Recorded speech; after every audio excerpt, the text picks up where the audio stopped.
देखो रिकॉर्डिंग का मैसेज क्या और स्क्रीन हाँ शेयर मैम में। आ गया। अच्छा ठीक है, देखो हम लोग जो है कॉम्बिनेशन लास्ट दिन हम लोगों ने किया था और उसका एग्जांपल्स भी कर लिया था। आज हम लोग एक्सरसाइज जो है वो स्टार्ट करेंगे, ठीक है। तो कॉम्बिनेशन का एक्सरसाइज 5C वहां से स्टार्ट करते हैं। Exercise 5C।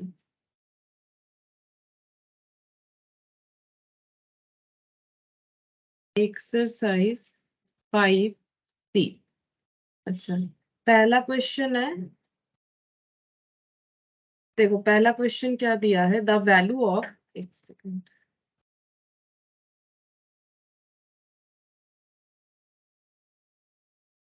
The value of 12C4 और 12 प्लस 12C3। तो ये तो आसान है, हम लोग को नॉर्मली इसका कैलकुलेट करके वैल्यू निकालना है, इसमें कुछ ज्यादा डिफिकल्टीज नहीं है। 12C4 प्लस 12C3, इसका हम लोग को करके देना है कैलकुलेशन। तो 12C4 कैसे कैलकुलेट होगा, जो हम लोगों ने सीखा था लास्ट दिन, शॉर्टकट उसी के हिसाब से करेंगे। पहले 4 जो है 4 3 2 1 इतने सारे फैक्टर लिख लेंगे, और ऊपर भी 4 ही फैक्टर होगा अगर नीचे 4 फैक्टर है। शॉर्टकट 12 11 10 और 9 प्लस हो जाएगा यहाँ पर 3 2 1 3 फैक्टर्स, तो ऊपर भी 3 फैक्टर्स 12 11 और 10, ठीक है। अच्छा, ये 4 3 12 12 से कैंसिल हो गया, यहाँ पर 5, तो 5 इंटू 9 इंटू 11। अच्छा, 5 इंटू 9 इंटू 11, 5 इंटू 9 इंटू 11, तो ये हो गया 495 प्लस, बाकी है यहाँ पर ये 2 से कैंसिल आउट हो जाएगा, 22 220 प्लस कर देंगे 220, तो यहाँ पर हो जाएगा 5 9 10 11 1 7 715, ठीक है। तो 715, तो ऑप्शन हो जाएगा ए, तो इसका आंसर हो गया ऑप्शन ए। अच्छा, अब नेक्स्ट देखते हैं क्वेश्चन नंबर 2। अच्छा, इसमें क्या बोला है, एनपीआर एनसीआर दे दिया है, एन एंड आर कैलकुलेट करने के लिए बोला है। तो पहले हम लिख लेते हैं NPR 336, NPR 336, NCR 56, NCR 56 find out करने बोला है, एन और आर, और हम लोग के पास अलग अलग ऑप्शंस है, तो इस तरह के क्वेश्चंस जो है ऑप्शन के साथ बेटर होता है। तो यहाँ पर बोला है 3283 3283 328374 और नन ऑफ दिस, ठीक है, और नन ऑफ दिस बोला है। तो एन हमेशा आर से बड़ा या इक्वल होता है, तो ये वाला, ये एन एन एन सभी एन बिगर है, तो कोई भी आंसर हो सकता है, हमें देखना पड़ेगा, ठीक है। अब हम लोग क्या कर सकते हैं, इस पे पुट करके भी देख सकते हैं, या फिर इसको हम लोग एक और तरीका है जिससे भी सॉल्व अगर करेंगे तो जल्दी हो जाएगा। जैसे कि देखो हम लोग को पता है एनसीआर का मतलब होता है NPR divided by R factorial, तो एनपीआर का मतलब कितना है 336, ये वाला, ठीक है। लास्ट दिन हम लोगों ने एक्सरसाइज से एग्जांपल से ऐसा क्वेश्चन किया था, यहाँ पर हो गया आर फैक्टोरियल और एनसीआर है 56, ठीक है। तो हम लोग बोल सकते हैं 56 equal to 336 by R factorial, therefore R factorial equal to 336 divided by 56। हम लोग चाहे तो कैलकुलेट कर सकते हैं, या फिर अगर हम लोग चाहे तो ऑप्शन से भी एक एक करके चेक कर सकते हैं। 336 डिवाइडेड बाई 56, लेकिन इससे थोड़ा जल्दी हो रहा है, तो 6 हो गया। आर फैक्टोरियल 6 है, लेकिन इस बात का ध्यान रखना है आर फैक्टोरियल 6 है, आर 6 नहीं है। तो आर फैक्टोरियल अगर 6 होगा तो इसका मतलब आर फैक्टोरियल का, हाँ, तो ये हो गया। इस तरह से लिखना पड़ेगा 3 to 1, मतलब इसको हम लोग क्या बोलेंगे 3 फैक्टोरियल, मतलब आर इक्वल टू 3 हो जाएगा। तो आर इक्वल टू 3 होगा तो ऑप्शन बी होना चाहिए, ऑप्शन बी होगा क्या, ऑप्शन बी होगा। तो n का वैल्यू 8 हो जाएगा। अब ये अगर 8 है, एक बार चेक भी करके हम लोग देख सकते हैं कि सही है कि नहीं। वैसे सही है, क्योंकि देखो 8C3, 8C3 मतलब 8 फैक्टोरियल और नीचे हो जाएगा 5 फैक्टोरियल, है ना। तो ये देखो 5 फैक्टोरियल और 8 फैक्टोरियल, तो 5 4 एक्चुअली 120 होगा 5 फैक्टोरियल, तो 8 7 2 6 3 8 7 2 बार, 6 3 बार, 5 4 बार और 4 शायद ज्यादा वैल्यू आ रहा है, क्या मल्टीप्लाई होकर रह गया। अच्छा यहाँ पर 8 इंटू 7 इंटू 6 इंटू 5, 8 7 6 5 और 4 3, फिर से कुछ ज्यादा मल्टीप्लाई, इतना थोड़ी ना होगा। अच्छा ठीक है, छोड़ो कोई बात नहीं। यहाँ पर देखते हैं क्या हुआ कैलकुलेटर में, क्यों अलग अलग मल्टीप्लाई हो जा रहा है। तो यहाँ पर देखो 8C3 से भी हम लोग चेक करेंगे तो कंफर्म हो जाएगा कि 8C3 का ये आंसर होगा कि नहीं। 8 फैक्टोरियल डिवाइडेड बाई 3 फैक्टोरियल, तो 3 फैक्टोरियल मतलब यहाँ पर हो जाएगा हम लोग का 3 to 1 और 8 7 6, ठीक है। तो ये कैंसिल आउट 56, कंफर्म हो गया कि यही वाला आंसर होगा। अच्छा अब ये हम लोग का ऑप्शन बी एक बार लिख लेते हैं, ऑप्शन बी। अच्छा यहाँ तो मैंने लिखा ही था, ऑप्शन बी हो गया। चलो अब, अरे यहाँ पर जगह, तो ये क्वेश्चन मैंने बीच में, ठीक है कोई बात नहीं, चलो इधर करते हैं आगे। यहाँ पर हो गया हम लोग का 2 क्वेश्चन कर लिया। अब नेक्स्ट देखो 3, ये वाला भी हम लोगों ने लास्ट दिन शायद ऐसा सेम टाइप ऑफ क्वेश्चन किया था। 18CR equal to 18CR plus 2, इसमें नॉर्मली हमें आर पूछा गया होगा, देख लेते हैं। सेम ऐसा ही क्वेश्चन था, RC5 पूछा है, सिर्फ आर नहीं पूछा है, RC5 पूछा है, ठीक है। तो यहाँ पर देखो अगर हम लोग कंपेयर कर देंगे कि R equal to R plus 2, इसको अगर कंपेयर करते हैं तो आंसर नहीं निकाल पाएंगे। क्यों नहीं निकाल पाएंगे? जब R को लेफ्ट हैंड साइड लाएंगे तो R minus R equal to 2 0 हो जाएगा, इसीलिए ये वैलिड नहीं होगा। तो हमें कुछ ऐसा फॉर्मूला यूज करना चाहिए ताकि ये हमारा सॉल्व हो जाए। वो फॉर्मूला था ये वाला, NCR equal to NCN minus R, ये वाला फॉर्मूला हम लोग यूज करके इसको सॉल्व कर सकते हैं, ठीक है। यहाँ पर N का मतलब 18, R का मतलब हो जाएगा, ये देखो ये हो गया R, यहाँ पर R 18CR में ये N हो गया, ये R हो गया। अच्छा अब हम लोग इसको कैसे लिख सकते हैं? यहाँ पर देखो ऐसे लिख सकते हैं, 18CR को हम लोग ऐसे लिख सकते हैं, 18CR को रिप्रेजेंट कर सकते हैं इस तरीके से, 18C 18 माइनस R, इसके जगह हम लोग ये रिप्रेजेंट कर सकते हैं। अब अगर ये इक्विवेलेंट टू ये है तो इसका मतलब ये वैल्यू भी इक्विवेलेंट टू ये वाला वैल्यू होगा। तो ये देखो 18CR प्लस 2, ये 18C 18 minus R equal to हो जाएगा। अभी तक हम लोग इसके जगह ये और ये इक्वल हमें क्वेश्चन में दिया हुआ था, इसका इक्विवेलेंट हम लोगों ने कैलकुलेट कर लिया, तो ये पुट करके हम लोग निकाल सकते हैं। अच्छा अब ये देखो 18 18 कंपेयर करके हम लोगों ने यहाँ से देख लिया 18 minus R equal to R plus 2। अब ये इक्वेशन से कुछ ना कुछ सोल्यूशन आ जाएगा। 18 minus 2 equal to R plus R, ये R इधर आया तो 2 हो गया, तो यहाँ पर हो गया 16 और 2R, therefore R equal to 16/2 यानी कि 8। अब हम लोग को सिर्फ R तो नहीं बोला है, RC5 बोला है, तो 18C5 कितना हो जाएगा? 5 4, हम लोग कंप्लीमेंट्री करते हैं और भी जल्दी निकलेगा, ठीक है। हम लोग टाइम बचा सकते हैं, जैसे 18C5 का कंप्लीमेंट्री 18C3 हो जाएगा, क्योंकि 5 चीजों का सिलेक्ट करने का मतलब है 3 चीजों को सिलेक्ट नहीं करना, और इसमें हम लोग का कैलकुलेशन जल्दी होगा, इसीलिए हम लोग कंप्लीमेंट्री कर सकते हैं। बाकी अगर नहीं भी करेंगे, नॉर्मल भी आंसर लेंगे तो भी चलेगा। तो यहाँ पर 56 आया, देखते हैं ऑप्शन 56 है कि नहीं। हाँ है, सी ऑप्शन हम लोग का हो जाएगा। 8C5 को भी सॉल्व करेंगे तो भी 56 आएगा, वही तो हम लोग का कंप्लीमेंट्री रिलेशनशिप था। अच्छा अब नेक्स्ट देखते हैं, क्वेश्चन नंबर 4।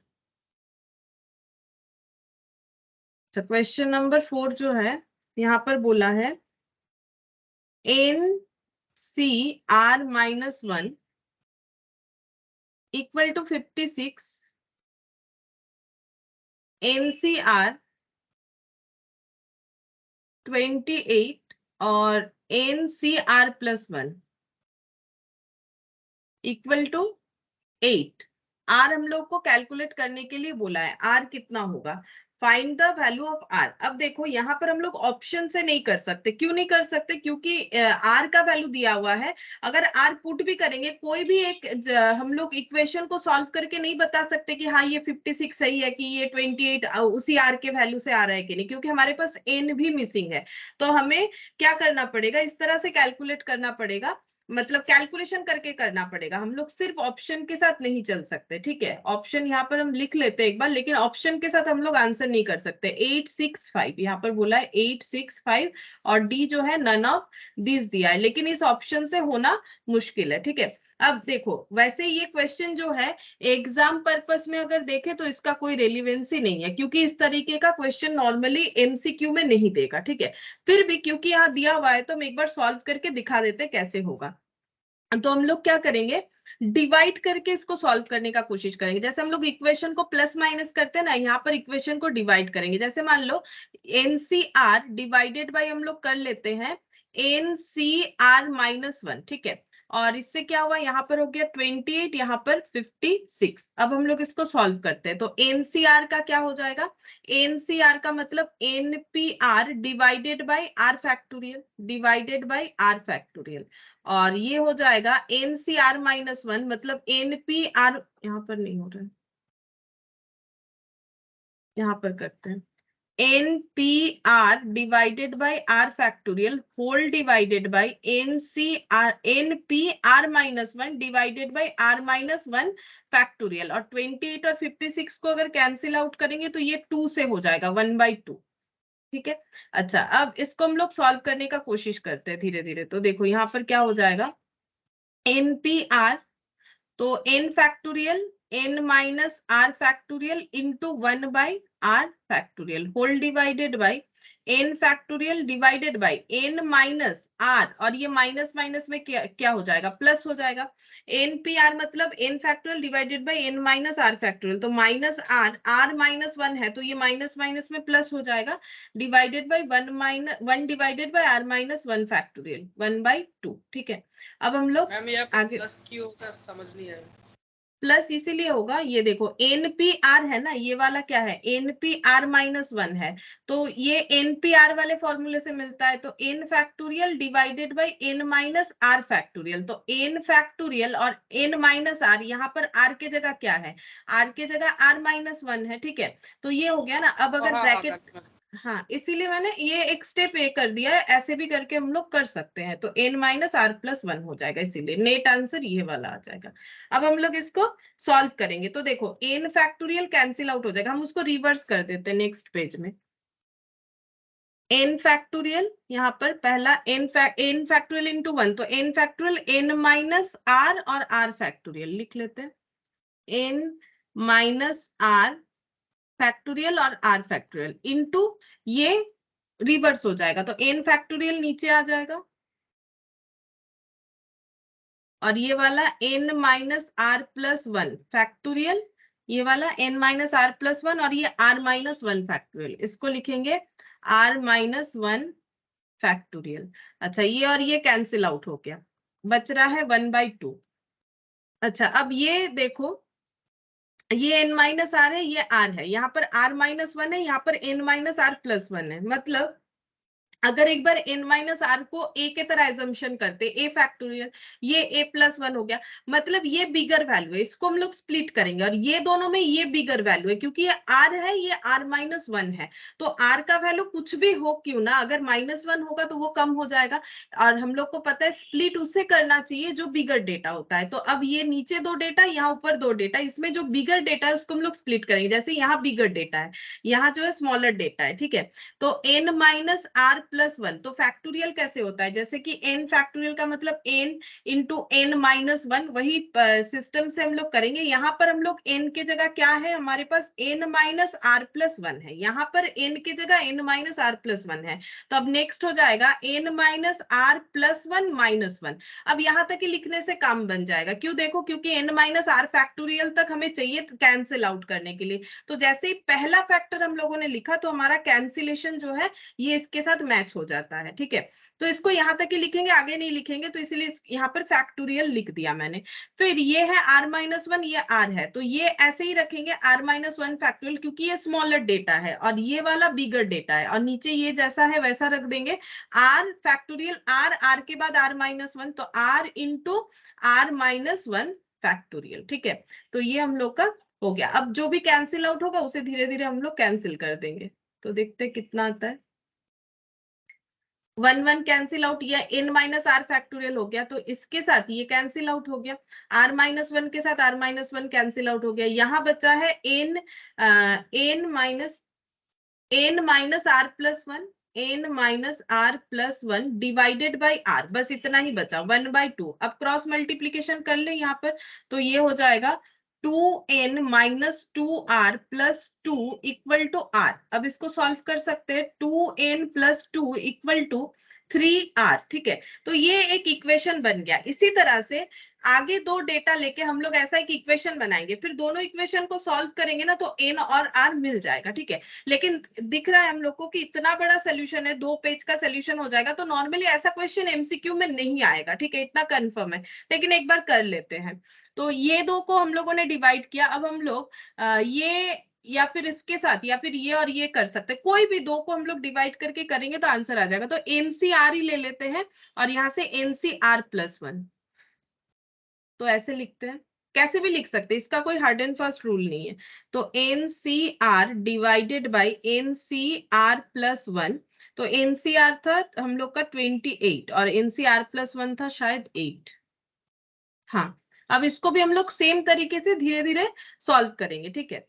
तो ये हो गया एनसीआर का मतलब NPR divided by R factorial, और एनसीआर प्लस 1 हो जाएगा एनपीआर और डिवाइडेड बाय आर फैक्टोरियल, जो कि यहाँ पर आर प्लस 1 है, और 28/8। अच्छा, अब आगे इसको सॉल्व करते हैं। एनपीआर का मतलब N factorial, N minus are factorial into 1/r factorial whole divided by NPR का मतलब N factorial divided by N minus R. अब यहाँ पर क्या हो जाएगा, आर प्लस 1 है तो माइनस आर माइनस 1 हो जाएगा, क्योंकि एन माइनस आर, तो माइनस आर और प्लस माइनस में -1 हो गया factorial into 1/r plus 1 factorial, और ये हो गया 28/8।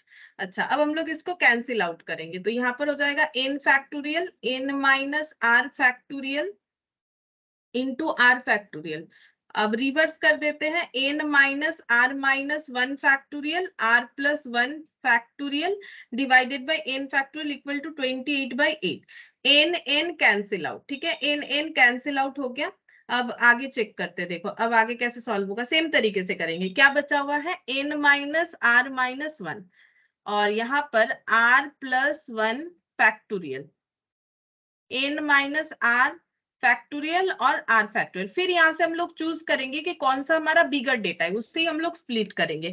तो ये दोनों में देखो ये बिगर डेटा है, ये दोनों में अगर देखें तो ये बिगर डेटा है। क्यों, यहाँ भी एन माइनस आर है, यहाँ भी एन माइनस आर है, बट यहाँ पर -1 है, मतलब एन माइनस आर का जो भी वैल्यू होगा ये -1 होने से इससे तो कम ही हो जाएगा। तो इसको स्प्लिट करेंगे, इसको यहाँ स्प्लिट करेंगे, बाकी दोनों कॉन्स्टेंट रहेगा, ठीक है। अब हम लोग लिख लेते हैं, देखो पहले इसको स्प्लिट करते हैं, मतलब ये वाला स्प्लिट करते हैं, तो ये ऐसे ही रहेगा n minus are minus 1 into r plus 1 को स्प्लिट करते, पहला आर प्लस 1 हो जाएगा, उसके बाद आर प्लस 1 माइनस 1, क्योंकि एन फैक्टोरियल जैसे लिखा जाता है एन इंटू एन माइनस 1, तो यहाँ पर एन कितना है, आर प्लस 1 और प्लस 1, फिर उसके बाद -1 आएगा, यहां तक ही लिखेंगे क्योंकि इसमें हमारा आर फैक्टोरियल बन जाएगा, जिससे हम लोग कैंसिल आउट कर पाएंगे। अच्छा, अब इसके बाद ये स्प्लिट करेंगे, पहला n माइनस आर, फिर दूसरा n माइनस आर माइनस 1, क्योंकि यहाँ पर n ही हमारा n माइनस आर है, तो n माइनस आर माइनस 1 यहाँ तक ही लिखेंगे। देखो ऊपर के साथ ये भी कैंसिल आउट हो जा रहा है, तो ये और ये कैंसिल आउट, यहाँ पर आर, ये आर फैक्टोरियल जो है इसको ऐसे लिख के रखते हैं, तो ये और ये कैंसिल आउट हो गया। तो बचा क्या, ऊपर आर प्लस 1, नीचे क्या बचा, एन माइनस आर 28/8। अब हम लोग इसको क्या करेंगे, इसको हम लोग क्रॉस मल्टीप्लीकेशन करेंगे, तो 8r plus 8 28n minus 28r। अब ये इधर आ जाएगा, ये इधर आ जाएगा, तो यहाँ पर हो गया 36r equal to 36r minus 28n equal to -8, ऐसे आ रहा है। अब हम लोग इक्वेशन को अपने हिसाब से जो है अरेंज कर लेंगे। मैंने यहाँ पर लिखा है n और 2 इधर लिखा है, इधर r लिखा है, ठीक है। हम लोग एक बार इक्वेशन लिख लेते हैं, ये हम लोग का सेकेंड इक्वेशन, पहले पूरा इक्वेशन लिख लेते हैं। 2n प्लस 2 प्लस 3r, यहाँ पर लिख लेते हैं 2n -3r इक्वल टू -2, ठीक है। हम पूरा अरेंज कर लेते हैं, मतलब कांस्टेंट डेटा इधर भेज दिया और ये इधर कर दिया, और ये हो गया 36 -28n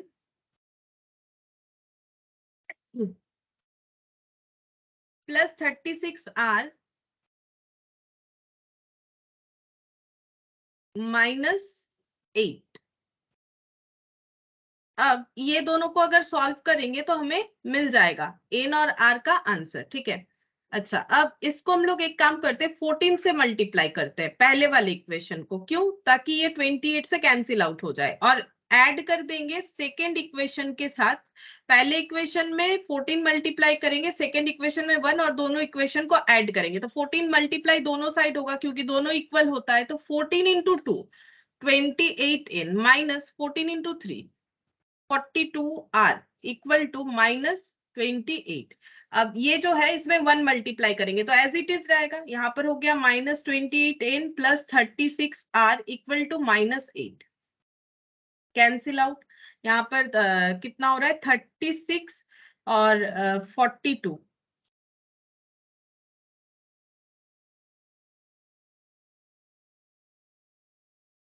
यहाँ पर 42 माइनस 36 तो ये आ गया 6, -6 होगा क्योंकि ये बिगर डेटा है।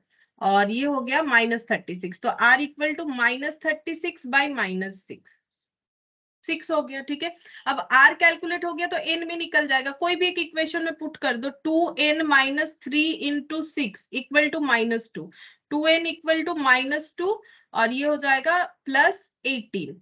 तो 2n equal to 16, n equal to 16/2 यानी कि 8 हो गया।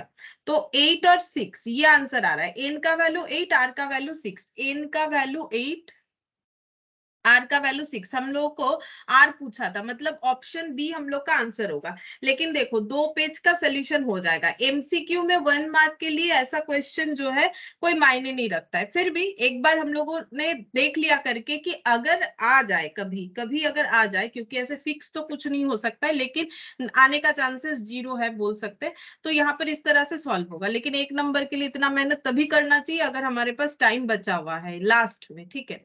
अच्छा, अब देखो ये हम लोग का आंसर आ गया। अब हम लोग 5th नंबर क्वेश्चन में देखते थे। 5th नंबर का क्वेश्चन क्या बोल रहा है, a person has 8 friends, the number of ways in which he may invite one or more of them to a dinner, ठीक है।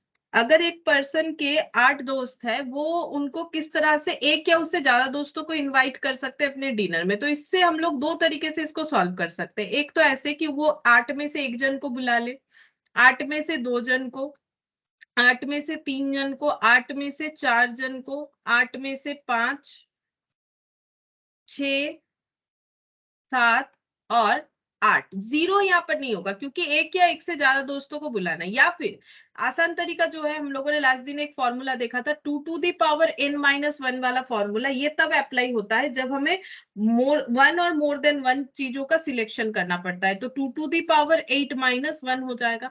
अब 2 टू द पावर 8 कितना हो जाएगा, 2 इंटू 2, 3, 4, 5, 6, 7, 8 -1, तो ये हो गया 255। तो ये भी अगर सॉल्व करेंगे तो इसका आंसर भी हम लोगों का 255 ही आना चाहिए। चेक कर लो 8c1 का वैल्यू क्या हो जाएगा। 8c1 8 होता है, हम लोगों ने पहले दिन ही देखा। nc1 और nc, ये देखो nc1 और nc0 लास्ट दिन हम लोग जब ये वाला पॉइंट देख रहे थे कंप्लीमेंट्री रिलेशन, तो वहां पर भी हम लोगों ने चेक किया है। ये देखो nc0 भी 1 होगा, ncn भी 1 होगा, ठीक है। और nc1 जो है, यहाँ पर nc1 जो है वो हम लोग का कितना होगा, वो भी 1 ही होगा, ठीक है। हम यहाँ पर करके दिखा देते, उसका कुछ लिखा नहीं है। nc1 का हम लोग का आंसर n हो जाएगा। ये इसीलिए हो रहा है, नॉर्मल फैक्टराइजेशन करके भी देख सकते हो। ये देखो यहाँ पर 1 और यहाँ पर 8, एक ही फैक्टर। अब 2 है तो 2 इंटू 1 तो 8 इंटू 7, 3 है तो यहाँ पर 3, 2, 1 और यहाँ पर हो जाएगा 8, 7, 6 और ये 4 है तो 4, 3, 2, 1, तो ऊपर भी 4 फैक्टर लिखेंगे, 8, 7, 6 और 5। अच्छा, अब ये 5 है तो इसका कंप्लीमेंट्री लिख लेते हैं। 5 फैक्टर्स लिखने से अच्छा है कंप्लीमेंट्री करेंगे तो 8C3 हो जाएगा, ठीक है, क्योंकि 5 चीजों को सिलेक्ट करने का मतलब है 3 चीजों को नहीं करना। अब इसका जो आंसर आएगा वही यहाँ पर पुट कर देंगे। 8C6 को हम लोग 8C2 लिख सकते हैं, और 8C7 को हम लोग 8C1 लिख सकते हैं, और 8C8 हम लोग कैलकुलेट कर लेंगे, क्योंकि एनसीएन एन होता है, मतलब यहाँ पर कितना हो जाएगा, एनसीएन 1 होता है, तो यहाँ पर लिखेंगे एनसीएन 1 होता है, इसीलिए मैंने डायरेक्टली पुट कर दिया। बाकी हम लोग सॉल्व करके भी देख सकते हैं, ऐसा कोई बात नहीं। अब यहाँ पर 8 हो गया, अब ये 4 तो 28, तो 8C2 28, ठीक है। अब ये 6 और 6 कैंसिल आउट, ये 56 हो गया। अच्छा, यहाँ पर 6 और 6 कैंसिल आउट, 4 2 जा 8, तो 5 2 जा 10, 10 और 7 70। अब 8C3 देखो, 8C3 का आंसर 56 आया, यहाँ 56 लिख दो देख देख के, ठीक है। अगर ऐसा सॉल्व करते हैं हम लोग, और अगर ये वाला फॉर्मूला लगा लेते हैं तो आसानी से हो जाएगा, लेकिन इसमें भी हम लोग जल्दी कर सकते हैं। 8C2 28 होगा, यहाँ लिखेंगे 28, 8C1 8 होगा, तो यहाँ लिख देंगे 8 1, पूरा सॉल्व करने का कोई जरूरत नहीं है। अब हम लोग टोटल करेंगे। अच्छा, तो यहाँ पर देखो 8 2 बार है, या फिर ऐसे कर लेते हैं 8 + 28 लिख के कर लेते हैं, 56 + 70, फिर 56, फिर से 28 और 9, 8 + 1 9, 311 311 आ गया, 255 ही तो आना चाहिए, क्या गलत हो गया। 8 28 56 70, फिर से 56, फिर से 28, फिर से 8, फिर से 1, शायद ऐड गलत हुआ है। 8 + 28 + 56 + 70 + 56 + 28 + 9, हाँ 255, ठीक है। तो सही आंसर आ गया। अब एग्जाम में जो भी दिमाग में रहेगा, बेटर ये होगा कि हम लोग ये वाला फॉलो करें, क्योंकि इसमें हम लोग का जल्दी हो जाएगा। अगर हमारे पास ऐसा क्वेश्चन है कि सिलेक्ट 1 और मोर देन 1 थिंग्स, तभी हम लोग कर सकते हैं। अच्छा, फिर ये देखो, The number of ways in which a person can choose one or more, फिर से one or more बोला है, तो हम लोग सिंपल लॉजिक लगा देंगे, 2 to the power n - 1। देखते हैं n यहाँ पर कितना है। और 4 इलेक्ट्रिकल अप्लायंसेस, 4 इलेक्ट्रिकल अप्लायंसेस को चूज करना है, मतलब 4 या 4 से, मतलब 4 में से एक या उससे ज्यादा, तो maximum 1 to 4। TV, refrigerator, washing machine and cooler, ये 4 अप्लायंसेस में से कोई भी हमें एक या एक से ज्यादा सिलेक्ट करना है। तो ये कितने तरीके से कर सकते हैं, तो ये हो जाएगा 2 to the power n, मतलब 2 to the power 4 - 1, इससे सॉल्व हो जाएगा। ये देखो,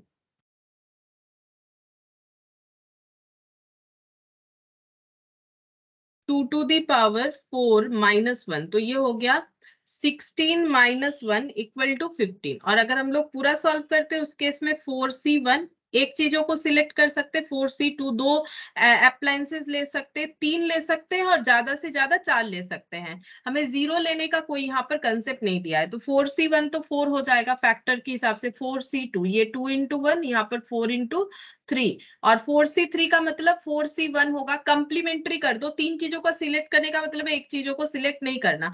और 4C4 1 होता है, क्योंकि अभी अभी देखा था NCN जो है 1 होता है। तो थोड़ा अगर हम लोग प्रैक्टिस करते हैं लॉजिकली, हम लोग बहुत सारी चीजों को बिना कैलकुलेट किए इजीली सॉल्व कर सकते हैं। तो यहाँ पर हो गया 6। अच्छा, ये किसका आंसर है, ये 4C1 का आंसर है 4, तो यहाँ पर भी 4C1 4 हो जाएगा +1, तो 4 + 6 10 + 4 14, और 1 हो गया 15। तो अगर हम लोग इलाबोरेट वे से करें तो भी हम लोग का आंसर आ जाएगा, जल्दी ही आ जाएगा, और इस तरह से करेंगे तो काफी जल्दी आएगा। तो 15, अब देखते हैं 15 हम लोगों का ऑप्शन था कि नहीं, हाँ है ए, ठीक है 15A। अच्छा, अब क्वेश्चन नंबर 7 देखते हैं। देखो, यहाँ पर एक सॉल्यूशन करना पड़ेगा। NC10 NC14 25CN। अच्छा, यहाँ पर बोला है NC10 NC14 हम लोग को 25CN कैलकुलेट करने के लिए बोला है। ये ऑप्शन से हो जाना चाहिए, क्योंकि सिर्फ N ही मिसिंग है। तो ऑप्शन में अवेलेबल है 24, ऑप्शन में अवेलेबल है 25, और क्या अवेलेबल है 24 25 1, और डी में है नन ऑफ दिस, ठीक है। अब देखो, ये N ढूंढना है, तो N जो है ये नीचे का R है, इसका मतलब N का वैल्यू 10 14 से ज्यादा होना चाहिए, तो ये सी ऑप्शन हम लोग का कैंसिल आउट होता है क्योंकि ये 1 किसी भी हालत में नहीं होगा। अच्छा, अगर हम लोग को 25 CN कैलकुलेट करने बोल रहा है, 25 CN, तो ये ज्यादा वैल्यू होना चाहिए। तो यहाँ पर n जो है वो 25 या 24 कुछ भी हो सकता है, क्योंकि देखो 24 भी लिखेंगे तो भी कैलकुलेट होगा, 25 लिखेंगे तो भी होगा। हम लोग को कैलकुलेट करना है कि कौन सा सही है। अब दो ऑप्शन है हम लोग के पास, या तो हम लोग ऐसे कर ले 24C10 सॉल्व करके देख ले ऑप्शन लगा के, तो हो जाएगा। ये देखो यहाँ पर अगर हम लोग NC10 की जगह ये लिखते हैं तो ये आ जाएगा, और NC14 की जगह अगर हम लोग लिखते हैं 24C14 तो भी देखो हम लोग का आंसर पता चल जाएगा। देखो 24C14 का कंप्लीमेंट्री क्या होगा, 24C10, ठीक है, क्योंकि 24 चीजों में से 14 चीजों को सिलेक्ट करने का मतलब है 10 चीजों को सिलेक्ट नहीं करना, ठीक है। तो इसका सोल्यूशन जो होगा इसका भी वही होना चाहिए। तो एक बार चेक करके देखते हैं, तभी तो ये दोनों इक्वल है। तो यहाँ पर और ये 25 का अगर आंसर जो है चेक करेंगे तो उसमें क्या हो जाएगा, 25 अगर लगाएंगे 25C10 ये हो जाएगा 25C10, तो इसका कंप्लीमेंट्री कितना होगा 25C15। अच्छा, 25C15 हो जाएगा। एक्चुअली इससे सिर्फ निकलेगा नहीं, क्योंकि हम लोग को 25CN निकालना पड़ेगा। ये जो आंसर है ये n का नहीं दिया हुआ है, ये 25CN का दिया हुआ है, ठीक है। ये देखो यहाँ पर सिर्फ n का सोल्यूशन नहीं करने बोला है, मतलब n क्या है वो मत बताओ, मतलब ये जो ऑप्शंस है ये सिर्फ n के लिए नहीं दिया है कि हम लोग सिर्फ n निकालेंगे तो हमारा काम हो जाएगा। ये ऑप्शंस हम लोग को 25CN का दिया हुआ है, तो इससे हम लोग थोड़ा सा सॉल्व करके देखते हैं। एक्चुअली एक फॉर्मूला लगाएंगे तो हो जाएगा, इस तरह से भी हो जाएगा, लेकिन ये पुट नहीं कर सकते ना डायरेक्टली। गलत क्या हो रहा है, हम एन के जगह ये सब ऑप्शन ले रहे हैं, लेकिन नहीं होगा क्योंकि हमें पूछा है 25CN, तो ये जो ऑप्शन है ये 25CN के लिए एप्लीकेबल है। तो ये तो एन नहीं है, ये एन नहीं है, तो हम लोग इस पे डायरेक्टली 25 ये सब पुट करके तो नहीं देख सकते ना। तो यहाँ पर ये 1 भी आंसर फिर हो सकता है, ये हम लोग नहीं बोल सकते कि अभी इसका आंसर 1 नहीं होगा। अब चेक करते 1 हो सकता है, ऐसा नहीं कि नहीं होगा।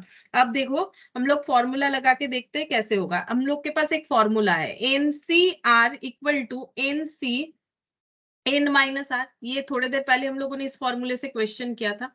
तो इसका मतलब हम लोग NC10 को कैसे लिख सकते हैं, NC10 को लिख सकते हैं NC 10-r, ये लिख सकते हैं, ठीक है। अच्छा, अब हम लोग ये बोल सकते हैं NC 10-r equal to NC 14। अब ये दोनों को कंपेयर कर लेते हैं, 10-r इक्वल टू 14, तो माइनस r इक्वल टू हो जाएगा,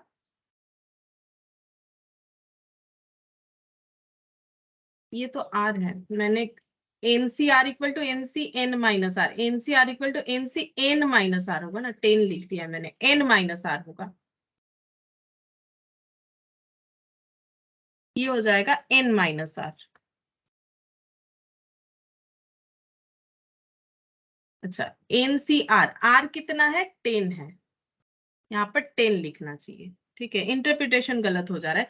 NCR, तो NCR, R कितना है 10, NC N की जगह N ही है, तो NC n-r, तो N क्या है, N तो N ही है हमारे पास, R जो है वो 10 है, तो NC N माइनस यहाँ पर क्या हो जाएगा 10 हो जाएगा फिर, ठीक है। यहाँ पर क्या लिखेंगे 10 इक्वल टू NC14, क्यों, क्योंकि NC14 इक्वल टू NC10 है, और NC10 की जगह हम लोगों ने ये सब्सटीट्यूट निकाला, तो n-10 इक्वल टू 14, तो n इक्वल टू 14 प्लस 10, यानी ये हो गया 24। बट n का वैल्यू नहीं पूछा है, फिर से n का वैल्यू नहीं पूछा है, पूछा है 25CN बताओ, यानी 25C24। अब इसका कंप्लीमेंट्री करेंगे, जल्दी आंसर आएगा। 25 चीजों में से 24 चीजों को सिलेक्ट करने का मतलब है एक चीजों को सिलेक्ट नहीं करना, और 25C1 क्या हो जाएगा 1 फैक्टर, और इधर 25, तो इसमें आंसर आ जाएगा 25। तो ऑप्शन बी हम लोगों का आंसर होगा इसका मतलब, ठीक है। डायरेक्टली हम लोग ये पुट करके ऑप्शन से नहीं देख सकते, क्योंकि ये n का ऑप्शंस नहीं दिया हुआ है, ये 25CN का दिया हुआ है, तो इससे हम लोग डायरेक्टली ऐसे नहीं कर सकेंगे। तो ये वाला फॉर्मूला लगा के कर, तो ये फॉर्मूला काफी इंपॉर्टेंट है, बहुत सारे शॉर्ट क्वेश्चन में इसका एप्लीकेबिलिटी हो रहा है, तो ये हमें याद रखना चाहिए, ठीक है। अब 8th नंबर देखते हैं। Out of 7 gents and 4 ladies a committee of 5 to be form. ठीक है, तो 7 जेंट्स है और 4 लेडीज है, हमें 5 लोगों का कमिटी बनाना है। 7 जेंट्स और 4 लेडीज, कमिटी में टोटल मेंबर होने चाहिए हमेशा 5। ठीक है, कमिटी में टोटल मेंबर होने चाहिए 5। The number of committee such that, ऐसे कमिटी बनाने हैं जिसमें इंक्लूड्स एटलीस्ट 1 लेडी, कम से कम एक लेडीज रहे, ऐसा कॉम्बिनेशन हमें देखना चाहिए। तो एक लेडीज रहने से यहाँ पर कमिटी में अगर टोटल 5 लोग चाहिए तो यहाँ पर जेंट्स कितने हो जाएंगे, 4। ठीक है, अगर 2 लेडीज लेते, क्योंकि हमें बोला है कम से कम एक लेडीज, तो हम लोग एक या एक से ज्यादा लेडीज ले सकते हैं। तो 2 लेडीज लेंगे तो 3 जेंट्स लेना पड़ेगा, तब जाके कमिटी में 5 लोग हो जाएंगे। 3 लेडीज लेंगे तो 2 जेंट्स लेना पड़ेगा, तो यहाँ पर कमिटी में 5 लोग हो जाएंगे। और चारों के चारों लेडीज ले लेंगे तो सिर्फ एक जेंट्स लेना पड़ेगा, और यहाँ पर टोटल कमिटी में 5 लोग हो जाएंगे। ये हमें करना पड़ेगा। अब हम लोग ये देखना पड़ेगा, 4 जेंट्स तो ले लेंगे, लेकिन 7 में से किनको ले, तो फिर ये हो जाएगा 7C4। और अगर 4 में से एक लेडीज लेंगे तो कैसे ले सकते हैं, 4C1। और ये दोनों चीज जो है एक साथ होना चाहिए, तब तो 5 लोग होंगे। तो ये हो गया एक, तो हमारे पास ये ऑप्शन बन गया, ये ऑप्शन 1। ठीक है, और दूसरा ऑप्शन क्या है, हम लोग 3 जेंट्स और 2 लेडीज से भी बना सकते हैं अपना 5 लोगों का कमिटी। तो 7 में से 3 जेंट्स और इसके साथ साथ 4 में से 2 लेडीज। ठीक है, यहाँ पर 7 में से 2 जेंट्स और यहाँ पर 4 में से 3 लेडीज, यहाँ पर 7 में से 1 जेंट्स और यहाँ पर 4 में से 4 लेडीज। अब ये अलग अलग ऑप्शंस है और ये सारे ऑप्शंस को हमें करना पड़ेगा ऐड। ठीक है, ये सारे अलग अलग ऑप्शंस है कि इतने सारे ऑप्शंस हो सकते हैं। अब 7C4, इसको हम लोग कैलकुलेट करके देखते हैं। यहाँ पर हो जाएगा 4 3 2 1 7 6 5 4। 4C1 का हो गया 1 और 4, ये देख लेते कैंसिल आउट करके, 4 और 4 कैंसिल आउट, ये 6 से कैंसिल आउट हो गया। 5 इंटू 4 20, 20 इंटू 7 140।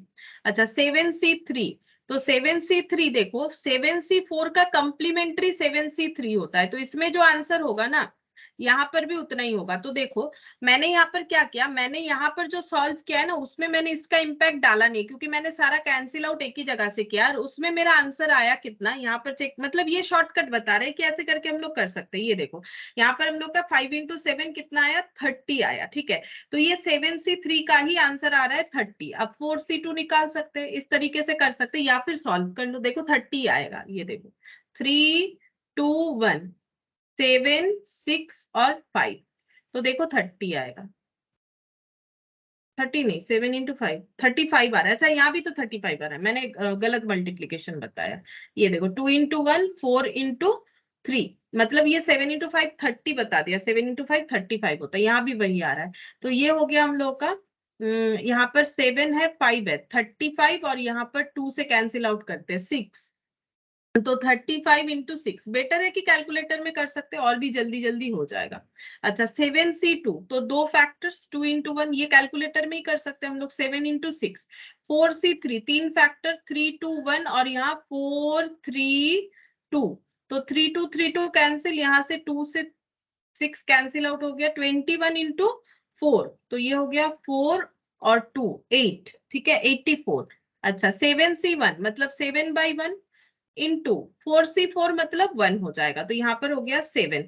तो ये इस तरह के कॉम्बिनेशन में इतने सारे ऑप्शंस हो सकते हैं, इस तरह के कॉम्बिनेशन में इतने सारे तरीके हो सकते हैं, और इस तरह के ऑप्शन में इतने सारे। अब हम लोग को इसको टोटल करना है, 140 प्लस 210 प्लस 84 प्लस 7, तो ये हो गया 441 441। ठीक है, 441 हम लोग का आंसर आ रहा है। देखते हैं ऑप्शन ऐसा, हाँ है सी। ठीक है, तो इसका मतलब हो गया कि अगर हम लोग एक ही लेडीज लेंगे और बाकी 5 जो है, सॉरी बाकी 4 जो है वो अगर जेंट्स लेते हैं 7 में से 4, तो हम लोग का इतना सारा तरीका हो सकता है, या फिर ऐसे करने पे इतना सारा, ऐसे करने पे इतना सारा। तो ये सब क्या है, अलग अलग ऑप्शंस है, और ये सारे ऑप्शंस को ऐड करने से हमें पता चल जाएगा टोटल कितने सारे ऑप्शंस हमारे पास अवेलेबल हो रहे हैं। अच्छा अब देखो क्वेश्चन नंबर 9 करते हैं। अच्छा यहाँ पर भी पूछा है कि R का वैल्यू बता दो 28, ये हम लोग ऑप्शन के साथ कर सकते हैं। 28C2R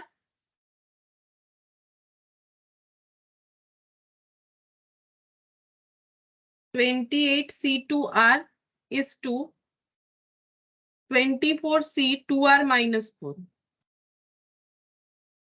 2 to 5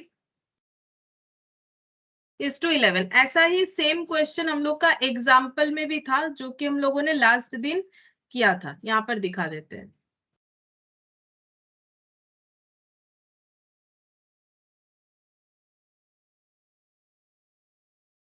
ये देखो, लास्ट दिन एग्जाम्पल में हम लोगों ने यही वाला क्वेश्चन किया था और इससे हम लोग का आंसर निकल के आया था आर का वैल्यू 7 आएगा। सॉल्व करते हुए हम लोगों ने देखा था आर का वैल्यू 7 आएगा। यहाँ पर भी आर का वैल्यू 7 ऑप्शन दे रखा है, लेकिन हम लोग जब एग्जाम में करेंगे इतना बड़ा सॉल्व नहीं करेंगे, तो हम लोग ऑप्शन से कर सकते हैं। तो देखो हम लोग यहाँ पर अभी ऑप्शन से ही सॉल्व करके देखेंगे, जो हमारे एग्जाम पर्पज के लिए रेलिवेंट होगा। तो A7, और हमें पता है आंसर 7 होगा, क्योंकि लास्ट दिन हम लोगों ने सेम डेटा पे सोल्यूशन किया हुआ है। यहाँ पर हो गया 6 और डी का हो जाएगा नन ऑफ दिस।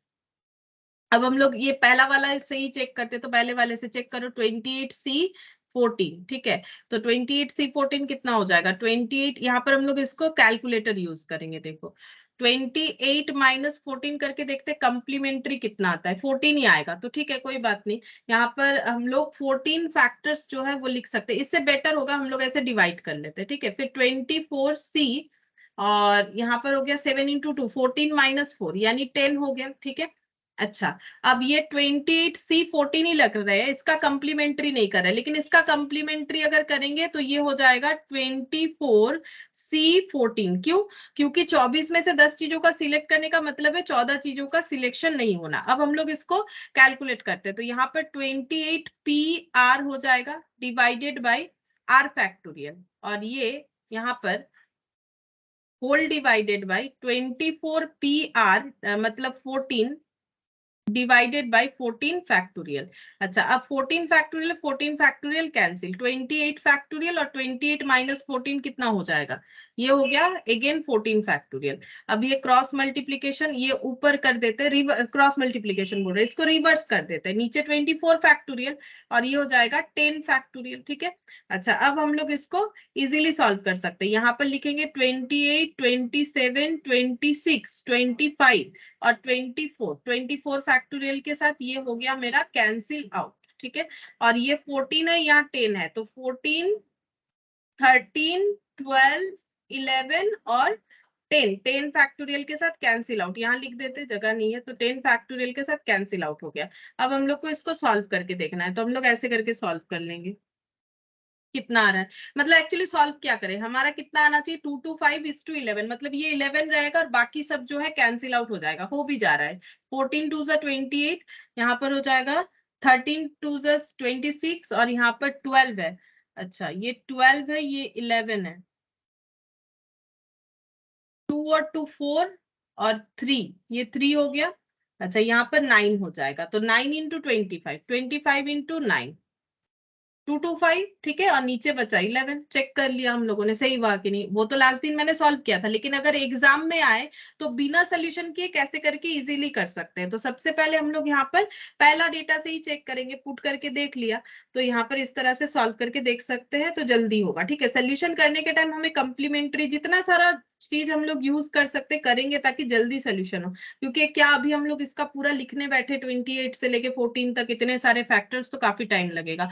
और हम लोग को ये देखना चाहिए, देखो 2 to 5 11 है, जब हम लोग कैंसिल आउट करेंगे 11 रह जाना चाहिए, अगर यही मेरा ऑप्शन होगा, और ऊपर 2 to 5 होना चाहिए। तो मैंने 11 को रखा और बाकी सबको कैंसिल करने का कोशिश किया, तो ऑटोमेटिकली ऊपर 2 to 5 आ गया, क्योंकि ऑप्शन ए हम लोग का आंसर था, ठीक है।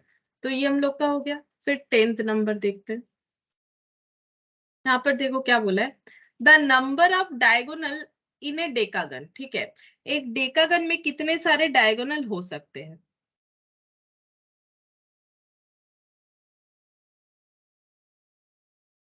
देखो, डेकागन का मतलब क्या होता है? डेकागन का मतलब होता है 10 साइड्स जिसमें होगा उसी को हम लोग बोलते हैं डेकागन, ठीक है। 10 साइड्स जिसमें होगा।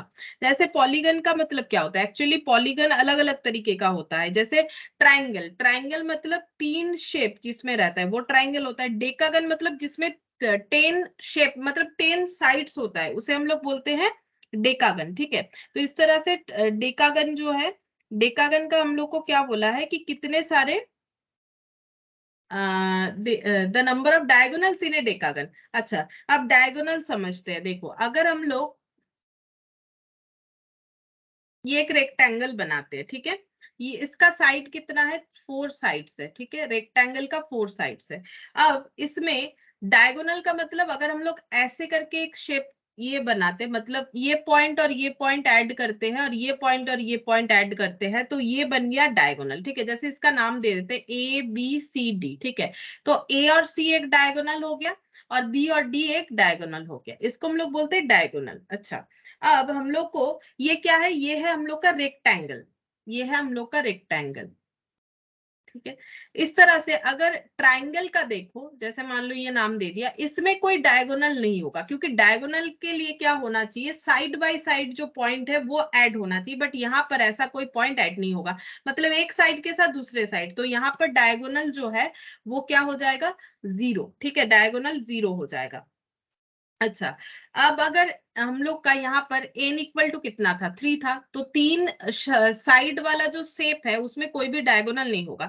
अब मान लो अगर एन इक्वल टू 5 है, सपोज अगर एन इक्वल टू 5 है, तो कितने सारे डायगोनल हो सकते हैं, तो 1 2 3 4 और ये रहा 5, तो कितने सारे डायगोनल हो सकते हैं, देखो यहाँ पर 1 2 3, ठीक है, 4 और ये हो गया 5, 5 डायगोनल हो सकता है, ठीक है। यहाँ पर डायगोनल कितना हो गया, डायगोनल हो गया हम लोग का 5, ठीक है।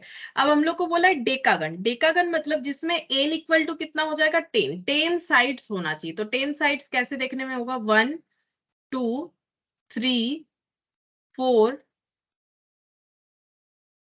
1 2 3 4 5 6, ऐसे करना पड़ेगा तब होगा, 1 2 3 4, 1 2 3 4 5 6 7 8 9, और भी होना चाहिए तब जाके 10 होगा।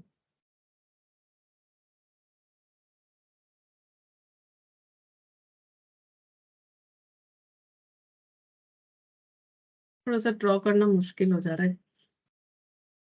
10 साइड्स अगर हम लोग ड्रॉ करते हैं तो हम लोग को पता चलेगा, वैसे करके ही देखना पड़ेगा। अगर हम लोग 10 साइड हम ड्रॉ कर भी लेते हैं तो हमें बहुत सारा चीज लिख, मतलब बहुत सारा जो है लाइन लाइन दिखाना पड़ेगा। दिखाते हैं, एक मिनट ड्रॉ करके दिखाते हैं, ड्रॉ हो जाएगा, ऐसा बात नहीं है कि नहीं होगा।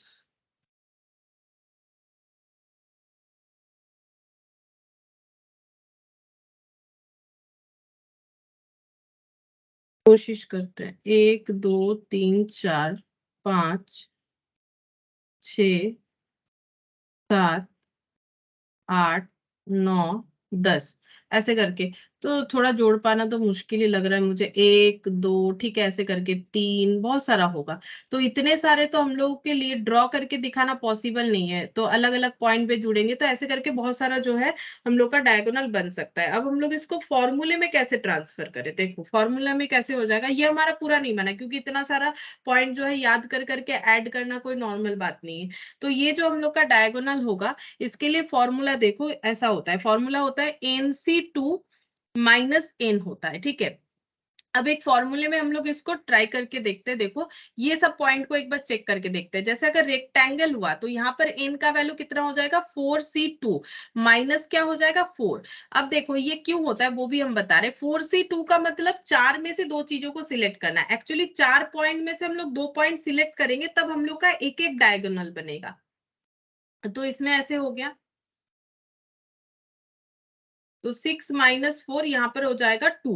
अब ये -4 क्यों होता है, क्योंकि ये 4 साइड को डायगोनल में काउंट नहीं कर सकते, ठीक है। क्योंकि जब हम लोग 4 पॉइंट से 2 पॉइंट सिलेक्ट करते हैं तो क्या क्या लाइन बन जाता है, ये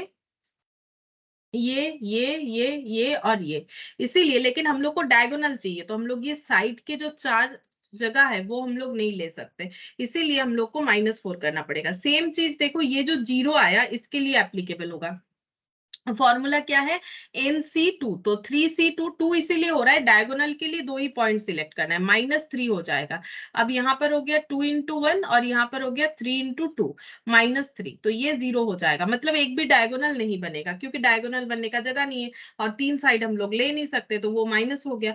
वैसे ही सेम पेंटागन के लिए भी हो जाएगा, ठीक है। ये पेंटागन होता है जिसमें 5 साइड होता है, तो ये वाला देख लो फिर क्या हो जाएगा, इसमें आंसर हो जाएगा 10C2 - 10। ये जो 10 साइड्स है जो हम ड्रॉ करना चाह रहे थे वो हमारा नहीं आएगा, बाकी सब हो जाएगा। तो यहाँ पर हो गया 10 × 9,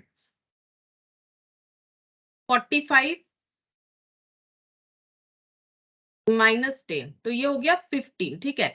तो 15 ऐसे होंगे, तो 15 ऐसे ड्रॉ कर सकते हैं, लेकिन काफी टाइम लगेगा। तो ये हो गया 15 क्या 35, सॉरी 15 क्या 35 हो जाएगा। 35 माइनस करने से 35 ऐसे इसमें डायगोनल बनेंगे, जो कि पूरा ड्रॉ करके दिखाना पॉसिबल नहीं है, ठीक है। तो इस तरह से हमें कैलकुलेट करना पड़ेगा, बट कंसेप्ट हमें पता होना चाहिए क्यों ये फॉर्मूला हो रहा है NC2 - N, क्योंकि जब भी डायगोनल बनाएंगे जितने सारे पॉइंट है उसमें से 2 पॉइंट सिलेक्ट करना पड़ेगा, लेकिन वो पॉइंट से जो शेप बना हुआ है, ठीक है, जो शेप बना हुआ है, चाहे रेक्टेंगल हो, ट्रायंगल हो, पेंटागन हो, हेक्सागन हो, डेकागन हो, तो वो बाहर वाला शेप हम लोग नहीं ले सकते, वो डायगोनल में काउंट नहीं होता है। तो उसमें जितने सारे जो है मतलब साइड्स है जिससे वो शेप बना हुआ है, वो साइड्स जो है माइनस हो जाएगा। जैसे रेक्टेंगल में 4 साइड माइनस हो जाएगा, ठीक है।